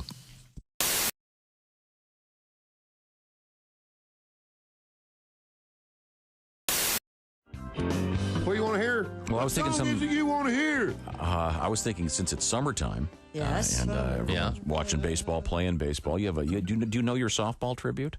Yeah, I can try to get through it better than I did the other one.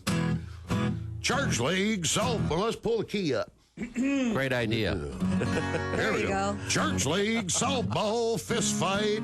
Getting washed in the blood on a Tuesday night. What would Jesus do? Lord, he wouldn't do that. Knock hell out of a preacher with the softball bat.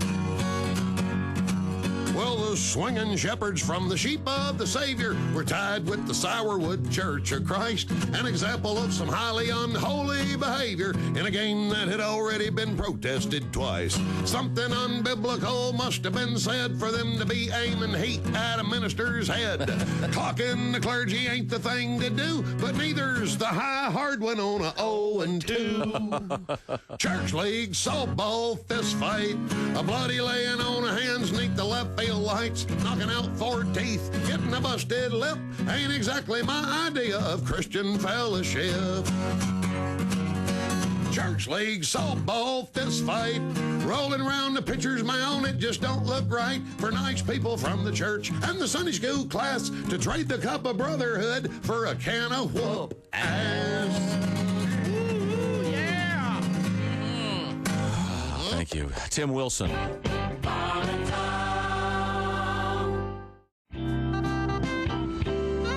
I'm actually in love right now. My boyfriend and I are walking around town in a 2-headed snuggie. It's getting pretty intense. That's nice. Yeah, it's pretty nice. Mm-hmm. I'm so, because I have a hard time listening to the love, love songs with Delilah. Where are you calling from tonight? Where are you? What's going on with you tonight? What's your name? Requests and dedications. Hi, Amy, calling in from Tustin, Arizona. What's going on with you tonight? You and Matt broke up? That's hard. What do you want to say to Matt tonight? We'll play that for you. That's Penny Lover by Lionel Richie. Penny Lover. Oh, you know what? I've had enough. That's it. I'm in love with her. I remember that very well. Maria, that is for those that get that. Yes.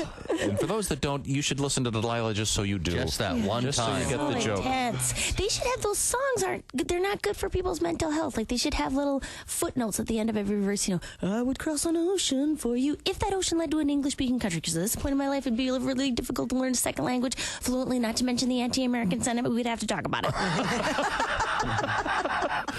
Wow, you are quite the literalist, aren't you? Yeah. Baby, I would die for you if I were already dying and you just needed my giblets. Maria Bamford is our guest. She's not kidding.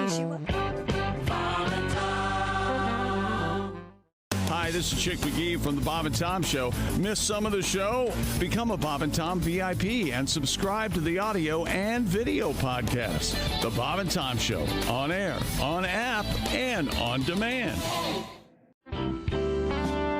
Well, I watch, I'm home during the day a lot, and I have a little ritual called watching 8 hours of Law and Order in a row on cable.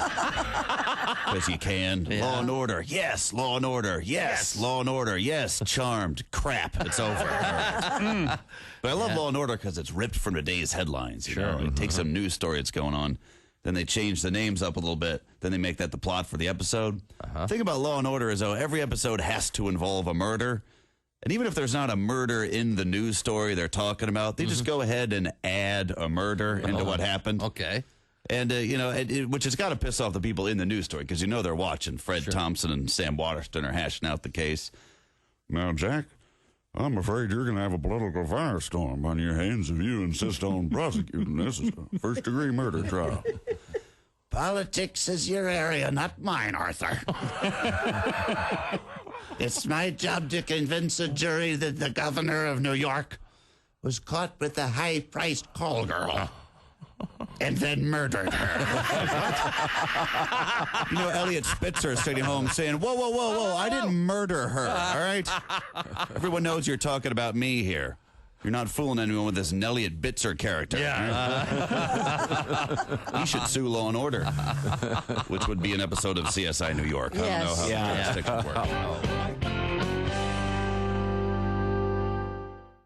would work. You know what bugs me about life? What's that? People who take a reasonably simple task and make it incredibly complicated, like making a full-scale Broadway show production out of drinking iced tea. That to me is really.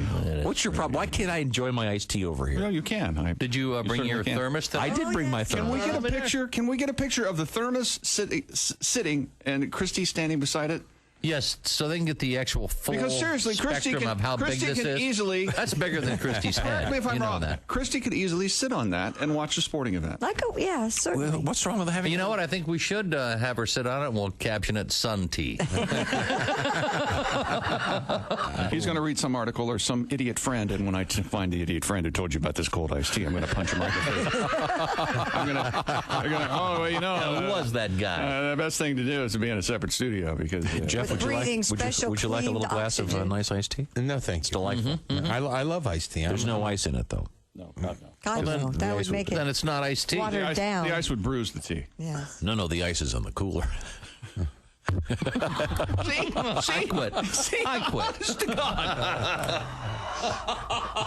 Can we get a picture of the iced tea? How much does this add to your morning? You had such a bad morning, you said. Are you getting up extra early now to make your tea? No, the tea was made last night in the car when I left this morning. Oh. In the car? Somebody put it in the car? I did. You put it in the car. You put it in the car? Last night. Last night. Yes. It's crazier than I thought. Well, I thought it was supposed Three to. letters come to mind. OCD. Those definitely. Are you kidding me? I thought it was supposed to brew in the refrigerator. That's old technology. Only with Tom, the OCD is in capital letters with big lights around each. I thought the tea was supposed to brew in the refrigerator overnight. Tom's taking it a new step, I'm sure. Well, why not have it brew? I call it not OCD. I call it to be stuck on the side of the road to get assistance from our friends at AAA. Hey. Not bad, not good. Well, you know. Welcome back to the Bob and Tom Show. At the Silac News Desk, it's Christy Lee. Hello. There's Pat Godwin. Hello. Maybe a song here, Pat. You haven't had a song all day. Wait a minute. I'm just sitting here. You've not done like one you song. guys. Josh Sitting Arnold. here having fun. We're just sitting here like you guys. There's Ace Cosby. Oh. I'm Chick McGee. Hello, Tom. I got some email here about you and woodworking. All right, well, before we get to that, a couple quick things. We do. There we go. I was going to say we're going to hook up with Reno Collier. Hello, Reno. Good morning, everybody. Reno, am I correct in saying that the book is out? It is. Available at renocolliercomedy.com. The book is entitled Reno Collier's Country Fried Takes. All right. By Reno It's Collier. wonderful. It's got a whole bunch of country fried takes in it. It's got some recipes for ribs and all kinds of stuff in it. It's fun, man. I had so much fun doing it. And thank you guys for letting me come on here and just riff or whatever. It's freaking fun, man. Well, good. Well, congratulations, I guess, just in time for the holiday season. Yeah, and it's small enough to be a stocking stuffer. Like, it's a perfect size to, you know what I mean? They're $20. Do you have one there? What's that? Do you have one in front of you? I'm sorry, we're having a bad connection. What? So it sounds like a pamphlet, really. Yeah, it's It's like when you leave the doctor's office. It'll tell you about STDs and anything else you need to know about. It's wonderful. Talk about a man of all these illustrations by Reno Collier, it says. Yeah. In Country Fried Takes. How about that? I'm not just an author. Right. I'm an artiste. Yeah, dude. All right. Well, good to know. If know. artists say dude. I don't know. The good ones. Van Gogh did. Yeah, he said it a lot. I can't hear you, dude. Don't cut off my ear, dude. Look at this dude. Hey, I was in Las Vegas over the weekend, and I went into that fancy mall over at Caesars. And then I was walking back. I don't even know. Then you start walking through all these other malls. You don't even know where you are. You're all in casinos, but they're a lot of super high-end stuff with guards at the door, and they only let 2 people in at a time and stuff. Yeah. And there was a My place. book will not be in there. Yeah, there was a place called Van Cleef and Arpels. Oh, yeah, a jewelry store. And then right next to it was the Van Gogh jewelry shop. You have to buy the earrings one at a time, Reno. So Van Gogh and Arpels. Yeah, I just did the big sign. Oh, sorry, one earring only. Yeah, that got about that much of a laugh when I said it to Kelly, too. You know, I enjoyed it. That Van Gogh thing, he made a big deal out of really nothing. I mean, because you could still hear out of your ear. You just don't have the decoration on the outside. Yeah, but that's going to hurt. Well, You can't wear spectacles. Sure, I'm gonna. Yeah. Well, you could. No. You He was a monocle guy. A sports band. You could stretch around the back. Of your head. Did they have sports bands in France or wherever the hell he was from? Hungary. Where was it? Wasn't he Dutch? Poland. Okay. Van Huff. Dutchland, right? Reno's new book is called Country Fried Takes. Reno, I apologize. I'm on what I hope is the tail end of laryngitis. I sound awful. All good, buddy. All right. Now, are you on the road this week? I am. This weekend, I'm in Huntsville, Alabama with Dave Landau and Michael Loftus. Then the following week on the 23rd, I'm in Murfreesboro. And then December 7th, I'm at Joker's Comedy House in Clarksville, Tennessee. All right. Yeah, man. Say hi to Dave. Say hi to Mr. Landau and Mr. Loftus for us. I will, man. They're great. Now, in honor of your book, are you going to do a reading? I have one, yes. Absolutely. Is this one in the book? No, this isn't. I only put the best ones in there. So this one's not good? Oh, that's good. That's what he's saying. So I believe this is called lowering our expectations. All right. No. Okay. You know what I'm saying? Like, I when you do radio, I can read it to my wife. She doesn't listen at all. And she'll go, that's great. And I'm like, no, listen, I say these in front of other people. You have to tell me if it sucks. Right. It's great. It's great. And sometimes I get on here and mouth one off and everybody's like, the hell was that? I'm like, it's radio. Again, lowering our expectations. We're going to be enthusiastic and happy. Mm-hmm. Thank you very much. That's all I need. So I see a bunch of young people online acting like escaped mental patients, throwing phrases around like, I hate everyone who believes this, or I'll never forgive you, or I'll never talk to you again for believing that. Listen, as someone who's been around a lot longer than you will absolutely need people you think you don't like. And you don't really mean the word never. For instance, in the middle of the night, you crash your car, you end up in a ravine with a head busted open. Are you going to mumble through the airbag to the paramedic, hey, before you even think about rappelling down here to save me, who'd you vote for? Of course you're not. So never was clearly the wrong word. What if the paramedic did that to you? Hey, you down there in the car, you smell that gasoline mixed with smoke? Woohoo, that's bad news, man. Technically I'm on my lunch break, so before I come down there, how do you lean politically? Kids, Uncle Reno's going to bring you some truth. Your mama lied to you. You ain't that smart. She just gave you a broad stroke to create a fake confidence. You might be really good at some things, but you don't know everything. And just because you think something, that doesn't make it right. And just because you believe something right now does not mean you'll believe it forever. You know those people you call boomers? Boomer this, boomer does this. They were the hippies in the 60s that you're trying to emulate right now. You see, life has a way of kicking everyone's ass, and you'll fight it, but you'll change too. And sadly, your generation has been used as guinea pigs for the social media experiment. But when you make a video of yourself drinking laundry soap and shaving your head, that video's forever. So if your mama told you people will automatically accept you for how you are, mama lied again. So if you're going to act like a complete lunatic, here's some advice. First of all, don't film it. But my guess is you don't normally act like that. You only do it to project yourself as some kind of martyr for your pretend online personality.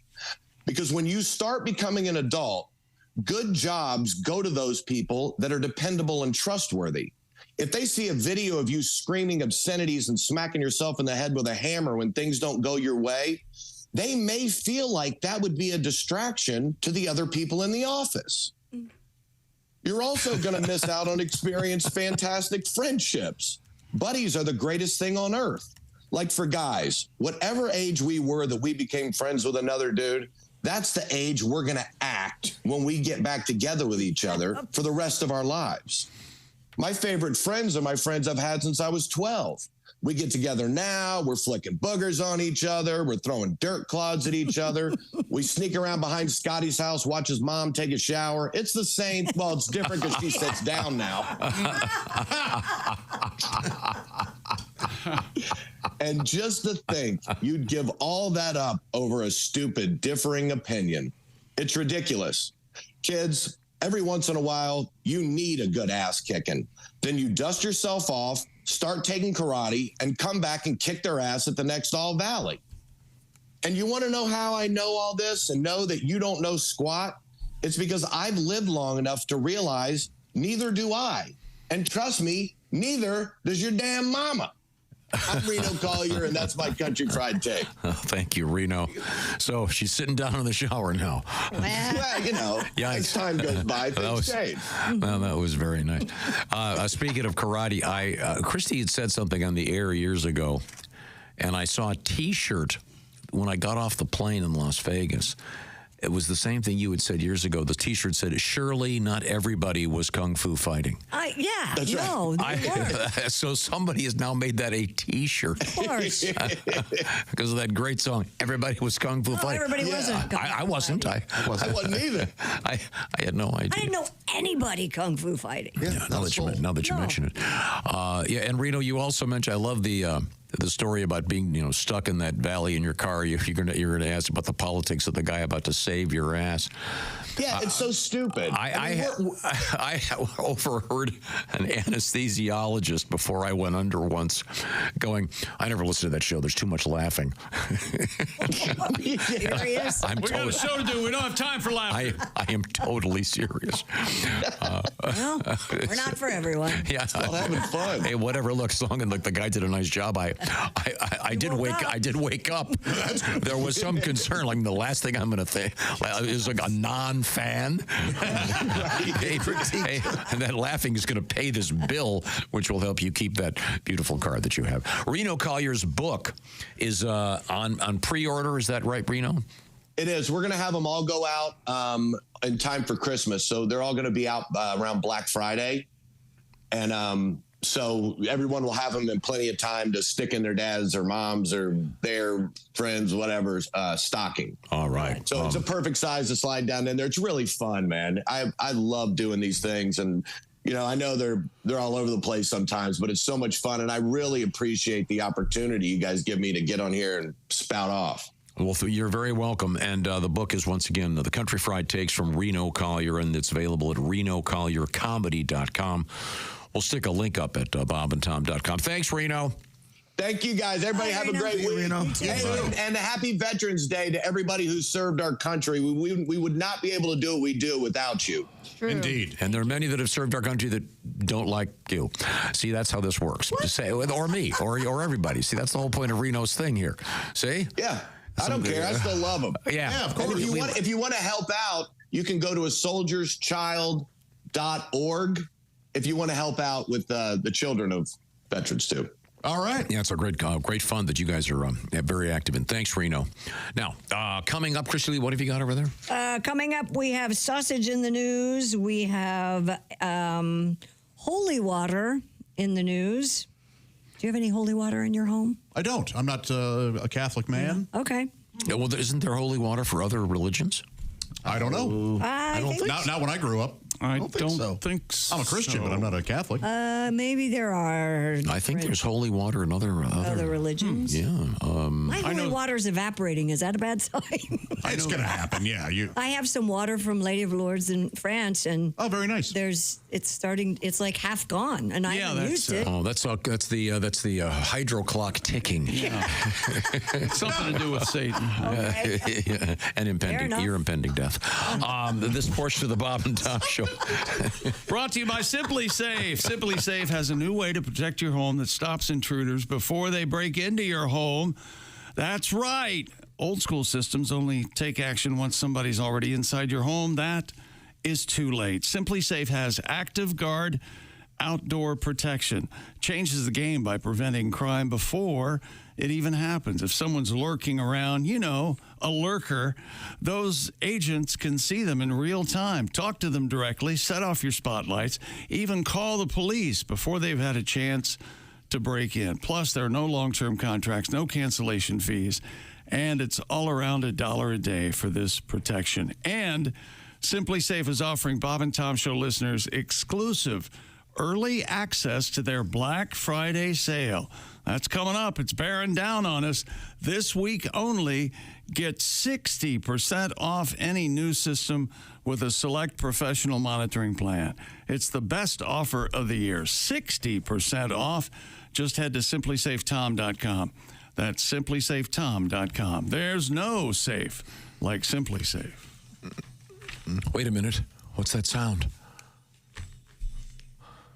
Is that Carl Douglas? Oh, I love this song so much. Really? Oh, it was huge. Oh, this is It beautiful. was the #1 song of the year, wasn't it? Those Bruce Lee movies flying around, man. Kung Fu fighting. Oh, there you go. And Christy, your thought from years ago is now a T-shirt. No, it was surely everybody was not Kung Fu fighting. This is the Bob and Tom Show.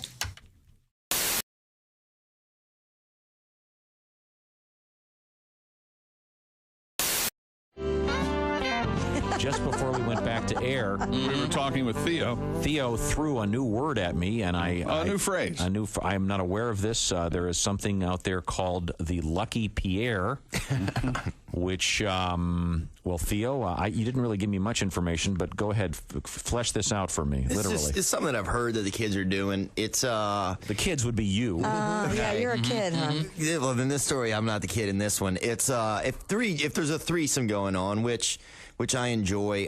Who doesn't? Who doesn't? Now, threesome. So threesome would be, say, you and two ladies. Yeah, me and two ladies. Yeah. However, if it's three fellas, then I've heard the term. What? Yeah, there's a thing. It's they used to call it the train back in the 70s, but three guys. If it's three guys and no ladies, and they call the guy in the middle the Lucky Pierre. Do they now? I don't see that all that lucky. The or the manata. That's what I've heard called as well. There you go. Oh man, the manata. All right, where's my big bowl? Hey Josh, new orange insoles are in with that deep heel cup. You should see how deep this heel cup is. Deep heel cup, you say?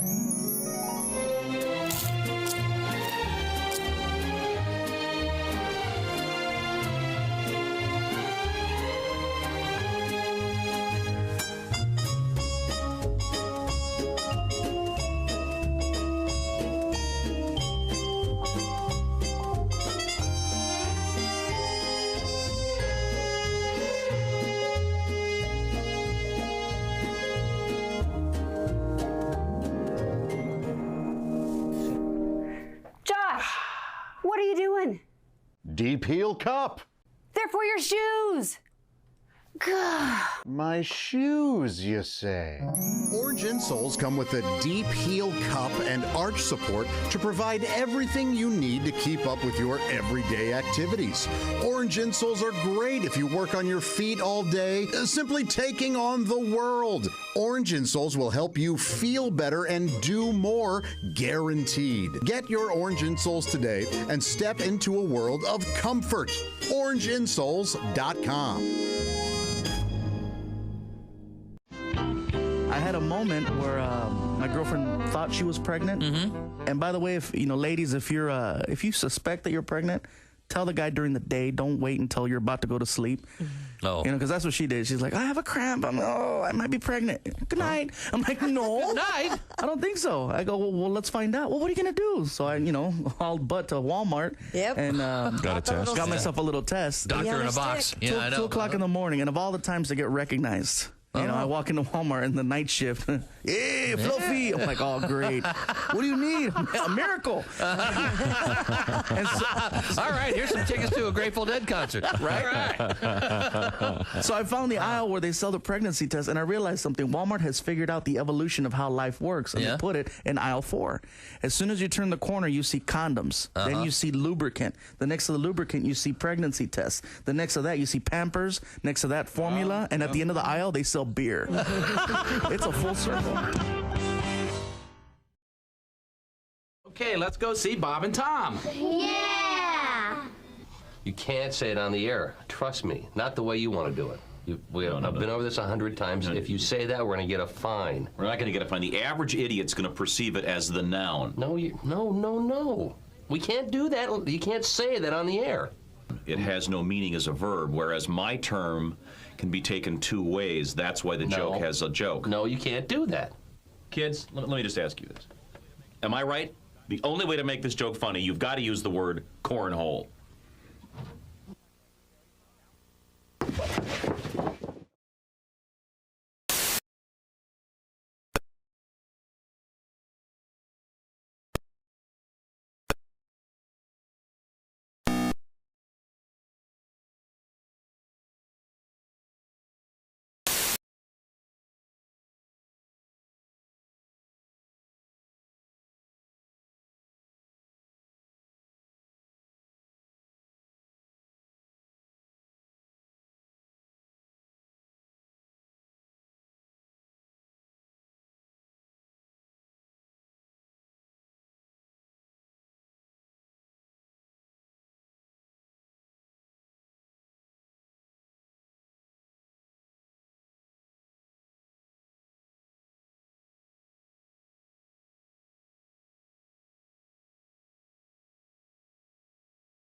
Welcome back to the Bob and Tom Show.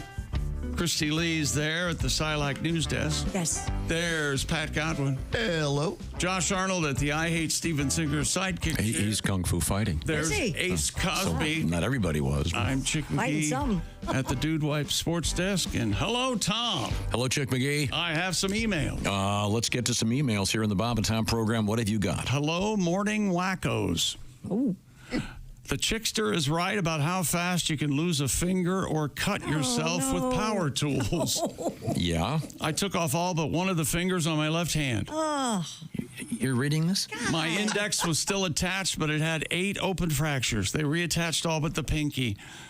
It was over in not even a second. That was 30 years ago. Oh. I have pictures if you'd like. No. We said no, don't send it. We were talking about power tools. Yes, and you're a woodworker, and I stand corrected. Yeah, that. I think we all apologize. Yeah, that table was pretty. No, I do not. He phrased it as though he is a current woodworker. Yeah, that was a long time ago. That's middle school. Yeah, that was, yeah. I have been doing woodworking off and on for quite some time. How many pieces of furniture in your home did you make? Oh. Have you met? I have them all. I was going to say, didn't you have that coffee table for a while? Okay, good. We were talking about the wooden satellite that's been sent up to space, which That's how we got one woodworking. Really can't figure that one out. I was going to read the grandfather who came in with a handkerchief with his fingers wrapped up. Yeah, that's okay. That's okay. You don't have to read those. We do have actual news to get to with Christy Lee. I can see her over there. She's sitting at the Silac Insurance News Desk. What have you got? An update from South Carolina. 25 of the 43 monkeys that escaped a compound have been recovered, according to the CEO on Sunday night. That's over half. That's pretty good. Isn't that right? Yeah. Alpha Genesis CEO Greg Westergaard said the monkeys were safe and sound and in good health. They were having snacks right now. He What? said the escaped monkeys remain nearby. And soon it'll be nap time. Oh, the monkeys were. They were having snacks. They got them back in. Oh, snacks. I did not What'd you hear? You heard sex? I heard they're having sex right now. And this guy, first of all, the name of this, what is the name of this facility again? The Alpha Genesis facility. Now, doesn't that sound like something from the TV show Lost? The Alpha Genesis organization. They are up to no good. Yeah, this isn't a James Bond movie. So how hard is it to catch the monkeys? What are they going to eat? I don't know, but many were still located a few yards from the property, and according to police, they were jumping back and forth over the facility's fence. That's awesome. Look how easy it is for us to do this. These fences are nothing. Can't they just, pass out monkeys? The rhesus I mean barrels?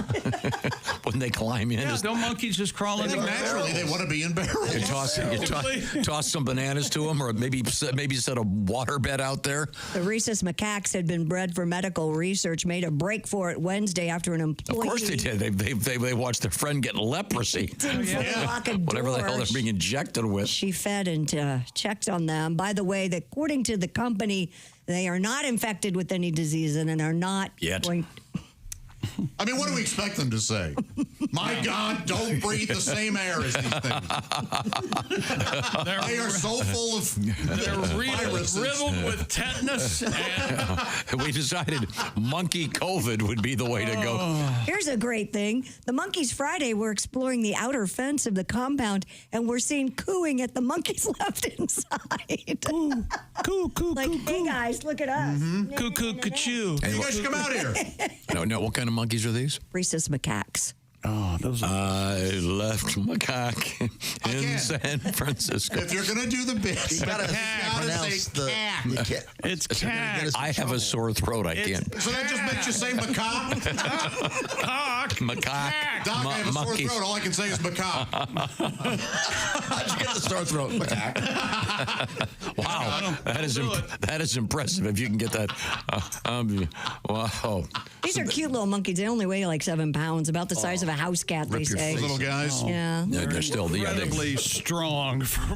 Rip your little face off. They won't rip your They all turn into face bubbles. off. Yes, they will. They're not going to rip They give you the your face bubonic. off. That doesn't end well.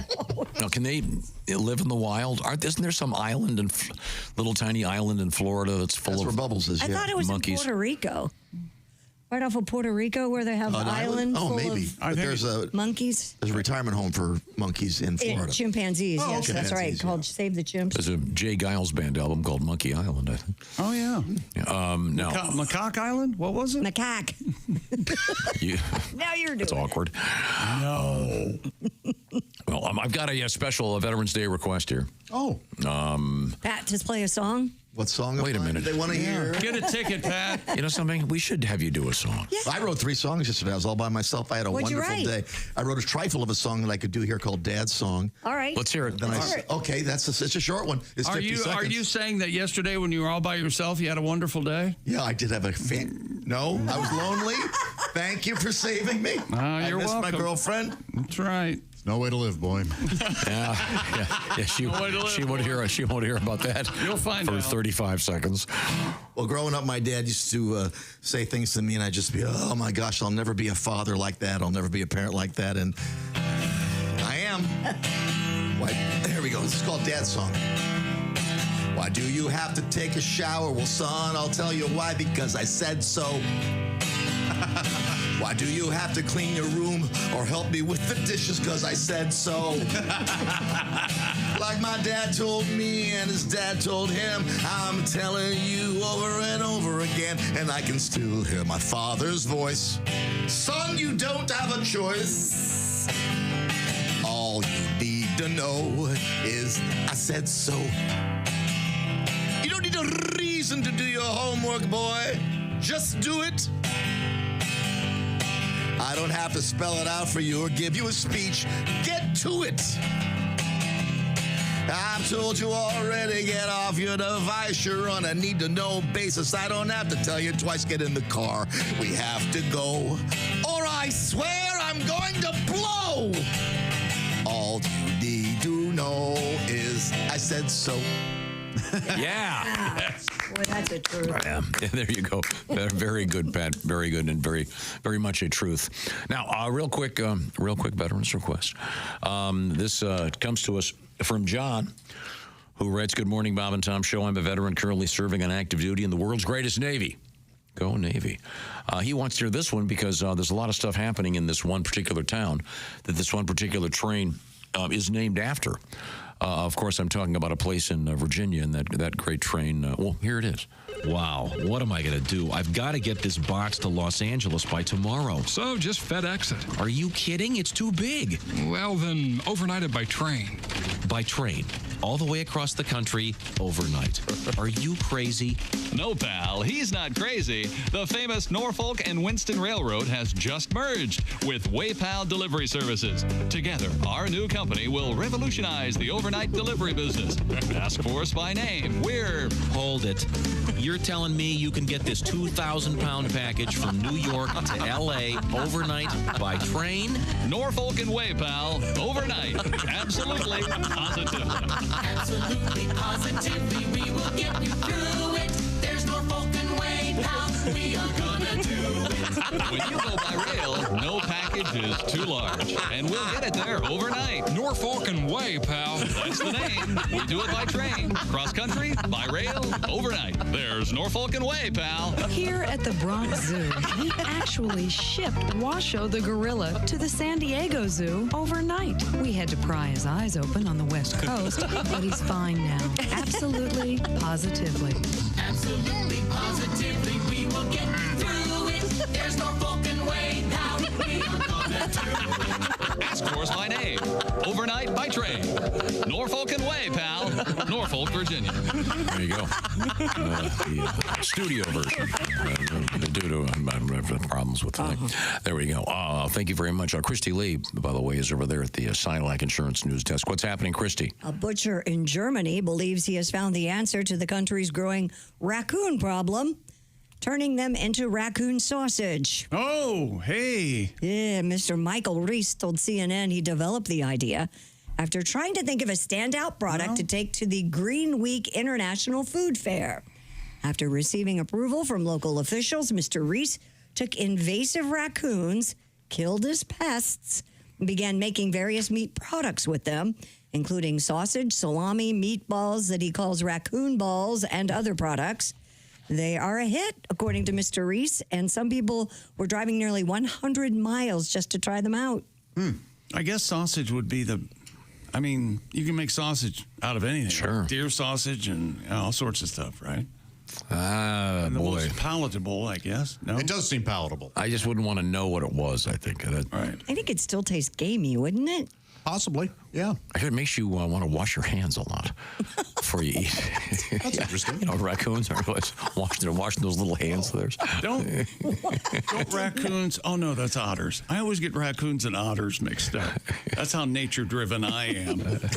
Otters use rocks to open shells and things. They use, they can kind of operate tools. They use tools, Tom. Yeah, raccoons, I remember trying to defeat the raccoons from getting in my garbage cans, and they're quite clever. They have clips you can get on Amazon. They're great. Garbage can clips that clip so they can't get in there. Oh, you got the raccoon thing going too? Oh, yeah. Yes. How about like a scarecrow or like a Try bleach. Raccoon You can pour bricks. bleach in your trash bags too if you that kind of helps, but the clips are great. And raccoons aren't indigenous to Germany, right? I didn't know that. Yeah, they're not supposed to be there. Here we go. It says raccoons were introduced into the wild in Germany in 1934. Holy heck. There are now more than 2 million of them. They're not native to Germany. They're native to North America. And they have become, quote, a threat to biodiversity in Germany. So, haven't we heard this before? Right? Yeah. Let's go easy here, Jerry. Easy. Get rid of the raccoons. It's our only hope. Okay. What the hell? Are these like roadkill? That's what he said. Or they're killed as pests. Yeah, it sounds like he's not using roadkill. Yeah. It sounds like people are taking them out on purpose because they're... Why not? Including sausage, salami, and meatballs, he calls raccoon balls. Ugh. I don't know. There are plenty of people doing weirder things. I'd rather eat raccoon than bugs. Me too. Yeah. Would you? Yeah. Absolutely. Yeah. Okay. I don't know. Yeah, I'd rather eat bugs than raccoons. I don't know. What about a tough call? Are possums really used for food? Or I don't know. On the Beverly Hillbillies, the possum passer. Yeah, we were that on the Beverly Hillbillies. Come on, Granny had a possum passer. She knew how to make possums, too. Yeah, never get the possum tartare, because sometimes it moves on you. Possums hiss like cats. Did you know that? Possums are cute. I've had one hiss at me. It scared the hell out of me. I didn't know it was in the bush. They're hideous. That I was walking next to. Ugly animal. Yeah. No, they're not. Yeah, they're cute. Hideous animals. They eat ticks, They'll keep your keep your yard tick-free. Really? Mm-hmm. Devotees at a temple in India were disappointed to learn that so-called holy water dripping from an elephant sculpture was just air conditioning condensation. Video shared online showing people lining up at the Sri Banka Bahari temple in the city of Radhanavan to drink the water dripping from a wall-mounted elephant, believing it to be sacred water from the feet of Lord Krishna. I feel blessed and I have Legionnaire's disease. Times of India reports that after the videos went viral, temple authorities revealed that the liquid was just condensation from the temple's air conditioning unit. Yeah. They issued a statement discouraging folks from drinking the water. I'll say. The revelation sparked outrage from devotees who blamed the temple for failing to explain the miracle to them. That particular religion, with all due respect, as you know, God's son was not a carpenter, as is in the Christian religion. In that particular religion, God's son was an HVAC guy. Well, you'd think that leaking wouldn't be an issue. My God. Yeah, it's one of the sacraments, of course, getting your filters cleaned when it's that time of year. I get these people being upset. Of course. Well, wasn't it been fairly obvious? No. And not if it just came from the and then. They went, hey, they're drinking it. Well, don't tell them it's the air conditioner. Yeah, I mean, they let people show up right. at this place. Well, we tell them, but what are we going to do with all these holy water T-shirts? yeah. We got cases of these things. Although in India, I would think, now that I think about it, awful hot there, right? So maybe air conditioning is a gift from God if you're living in some very, very hot climate in the world of India. Yes. Just saying. Yes. I'm trying to picture this thing, and here it is. Yep, that's. Is that a big elephant statue, or is it? Yeah, and there's a big crowd around it of people holding up. This is sad. But there's no visible air conditioner. Oh, Josh, am I correct in saying they're holding up small cups that it almost looks like the Coca-Cola logo is on them? Oh, no kidding. They're paper. It doesn't really look all that holy.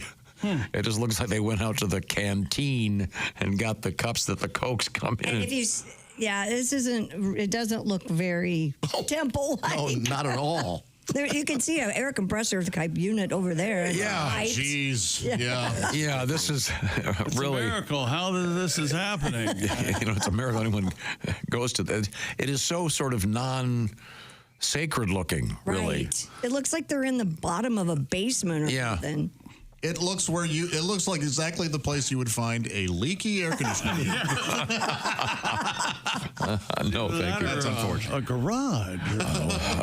Tell me more about getting great music out of those Raycon earbuds, Chick. I will, Tom. We all love finding deals this time of year. Black Friday's bearing down on us. Cyber Monday sales. Raycon, though, has great prices all the time on premium audio, but that doesn't mean they're not having any Black Friday sales. Oh, no.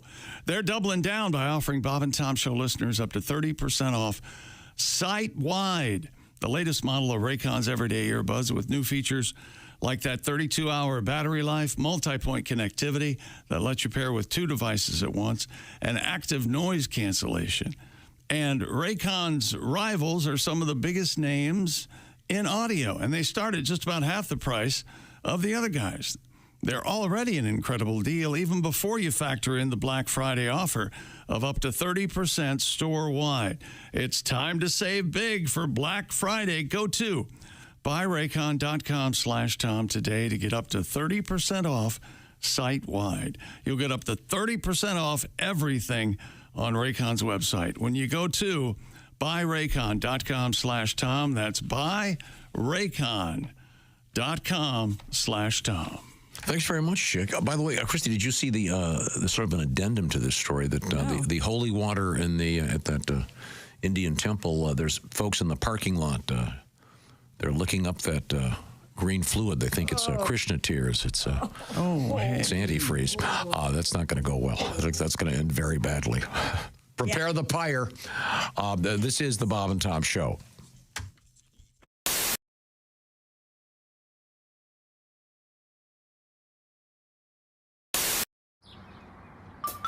Is that Chick McGee? Why, it sure is. Chick McGee, who knows that an annuity from the folks at Silac Insurance Company means a retirement check in his mailbox every month. Chick works on perfecting his mailbox opening technique. Easy, Mr. McGee. Don't blow that elbow out. Chick isn't quite retired yet. He's just practicing for it. Because one day, Mailbox McGee will be taking his retirement the easy way. SILACINS.com. Silac Insurance Company. Hello there, it's Ed from Ed Septic and Sewage. I'm here at this poor SOB's house. He got quoted $20,000 for a new system. I'm doing that same system for him, $500. I know what you're thinking, Ed, how can you do it so cheap? Well, first of all, this machine, stolen. That saves me a ton of money. Secondly, I'm not licensed or bonded. That saves me tens of thousands of dollars a year. So if you need a cheap septic, call me, Ed Septic. When things get hectic, call Ed Septic at the number below.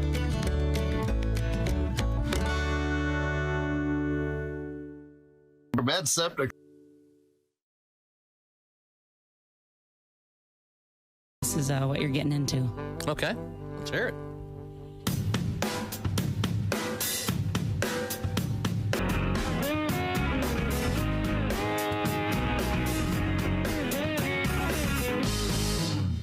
Oh, yeah. I don't know. I'm just getting old. I'm not doing this gracefully. I hate technology. I hate any kind of change. Have you seen this commercial for a car where they say the car can actually anticipate when you're going to have a wreck? The car can predict when you're. I guess they got some kind of computer on board. Right. I thought, if that was really true, as soon as I hand the keys to my son, the damn airbags would go off. You know what I mean? But it's all this technology. Like I'm sure you guys probably have this. I just don't understand if this like MySpace and Facebook. Oh yeah. Twitter. I just don't. I don't understand the concept. Can you imagine being in a mall and going up to a complete stranger and going, "Psst, could I be your friend?" Denied. You be denied bail. That should be denied. And young people out there, I'm not saying I'm right. I know this is old man cranky talk. I really do. But I just don't understand. I see all these young college kids getting tattoos with like Chinese characters on their arm. Yeah. You think there's college kids in China getting "Get her done" tattooed on their arms? I find that unlikely, don't you? That's very possible. Now, this you don't have to be old or cranky for this to make you mad, but this is making me nuts. Have you noticed how lately when you call these tech support things, in my case, I was calling my credit card, but one of these 1-800 things, we know this has been outsourced for a while, but sure. Remember in the beginning how they try to pretend like they're American? Oh, yeah. That? They'd say, "Oh, my name is Sean." You go, "Yeah, how's the weather in Calcutta today, Sean?" But Now they don't even care. Have you noticed that? I mean, I'm serious. I called the other day, and the guy just told me his an Indian name, and when they put me on hold, they're playing Ravi Shankar. They didn't bother to hide it at all, and I was getting so frustrated because I wasn't getting anything done. I kept saying, "Excuse me, I'm sorry. What was that? Please, excuse me. Could repeat that." Mm-hmm. And here's what I want you guys to do. It was a lot of fun for me. Maybe we'll start a movement. I started mumbling on purpose, like Boomhauer from King of the Hill or Gabby Hayes. I started going, "Yeah, they damn well someone make up a thing in there, put someone down on him." He goes, "Excuse me, what?" I said, "Yeah, how do you like it up, Boo? Huh? Try that on for size."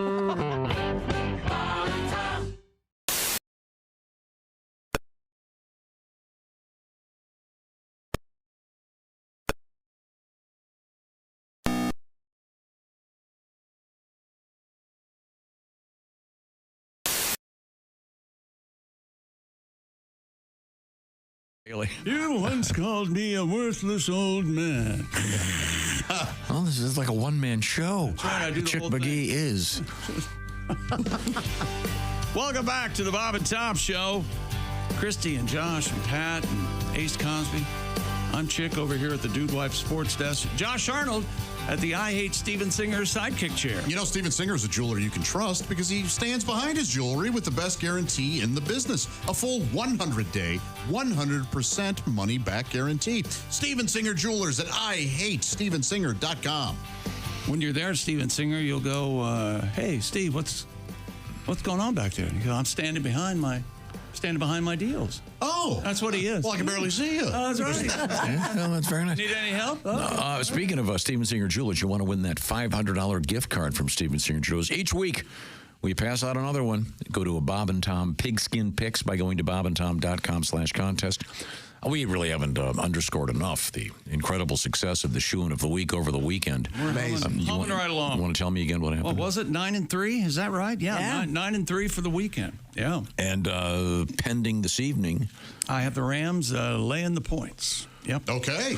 All right. So get involved. And you can go to bobandtom.com/contest. Make your picks for next week, beginning after the game this evening. We need to make Chick McGee shoe-in of the week football jerseys, and all the numbers are 69. What do you think? I like it. Funny and cool. Yeah.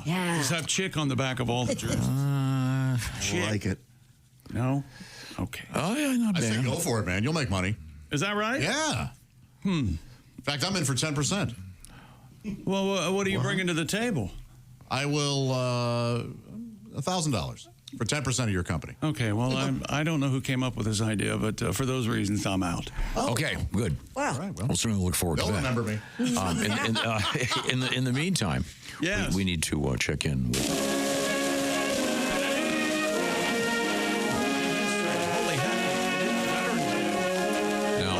The 11th day, the 11th hour, Originally called Armistice Day? Yeah, Armistice Day. 11/11. The end of World War I.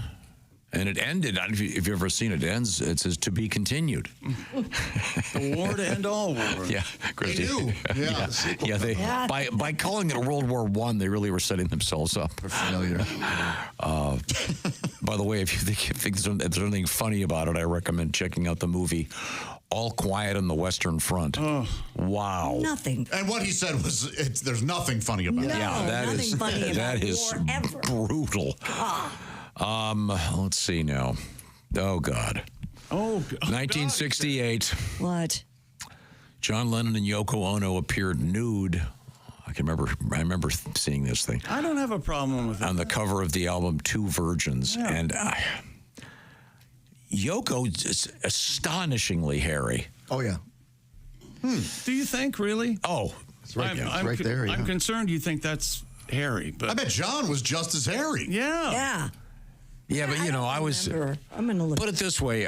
For me at that age, being a teen, I was kind of hoping more Playboy than National Geographic, if you know what I mean. Yeah. Is that it? Oh, yeah. Oh, my God. It's all out Uncircumcised there, John too. Yeah. Oh, yeah. That is, oh, yeah, you knew John was hooded. All those Brits. Let me get a look at that. Oh, yeah. See? That's a...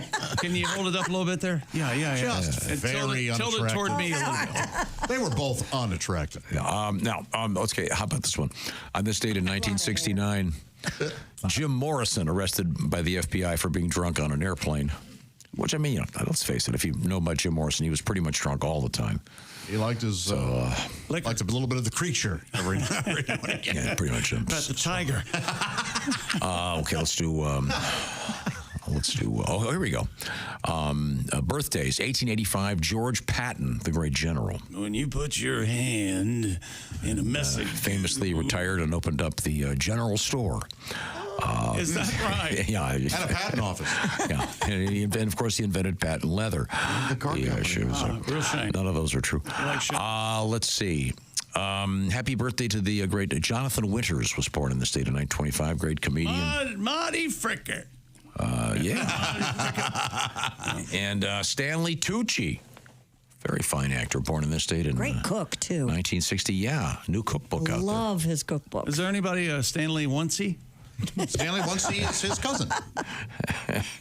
And Stanley 3C is a famous cobbler. Is that right? Tripoli. Demi Moore. It's Demi Moore and Demi Lovato, right? I don't know. Yeah, Demi. So, she's what, 62 today? There's a documentary about the Brats. Yep. It's called The Brat Pack? All the Brats, Hulu, or something like that. Yeah, and Andrew McCarthy. Apparently, Rob Lowe wants to make St. Elmo's Fire 2. Yeah. To which I say, please don't. Yes. Leave it. I could barely get through the first yuppie fest. Just the whiniest. Yeah. Oh, my trust fund. Jeez. I can't believe all we have is this Mercedes. This apartment. I like most of those movies. I can't stand St. Elmo's Fire. Good tune, though. It is. I like that song. You didn't like that? I can't help it. That was John Parr, right? Title just shoved in there. What was his other big hit? Ace? Naughty, baby. Blah, blah, blah, blah. St. Elmo's Fire. It is jammed in there. Blah, blah, blah, blah. St. Elmo's Fire. You mean the way Carly Simon gets... No. The way Adele does... Skyfall. You think that's more forced than The Spy Who Loved Me? I love that song. Heaven Above Me, The Spy. Happy birthday, Leonardo DiCaprio. Oh, wow. Oh, Leo. Boy, How old is he? Born in 74. Okay. So he's over 50. 50 this year. Hitting 50. Yeah. 5-0. Yeah. He's a hell of an actor. Yeah, there'll be some 19-year-old lady limping tomorrow. You know what he does on Super Bowl? He goes for 25 now. Super Bowl Sunday, he goes shopping. He loves shopping on Super Bowl grocery stores. Really? Okay. There's no one in there, he says. Oh, a good move. Good Once move. a year. Once a year he goes shopping. Well, thanks very much for your indulgence. It's Leo. This is the Bob and Tom Show.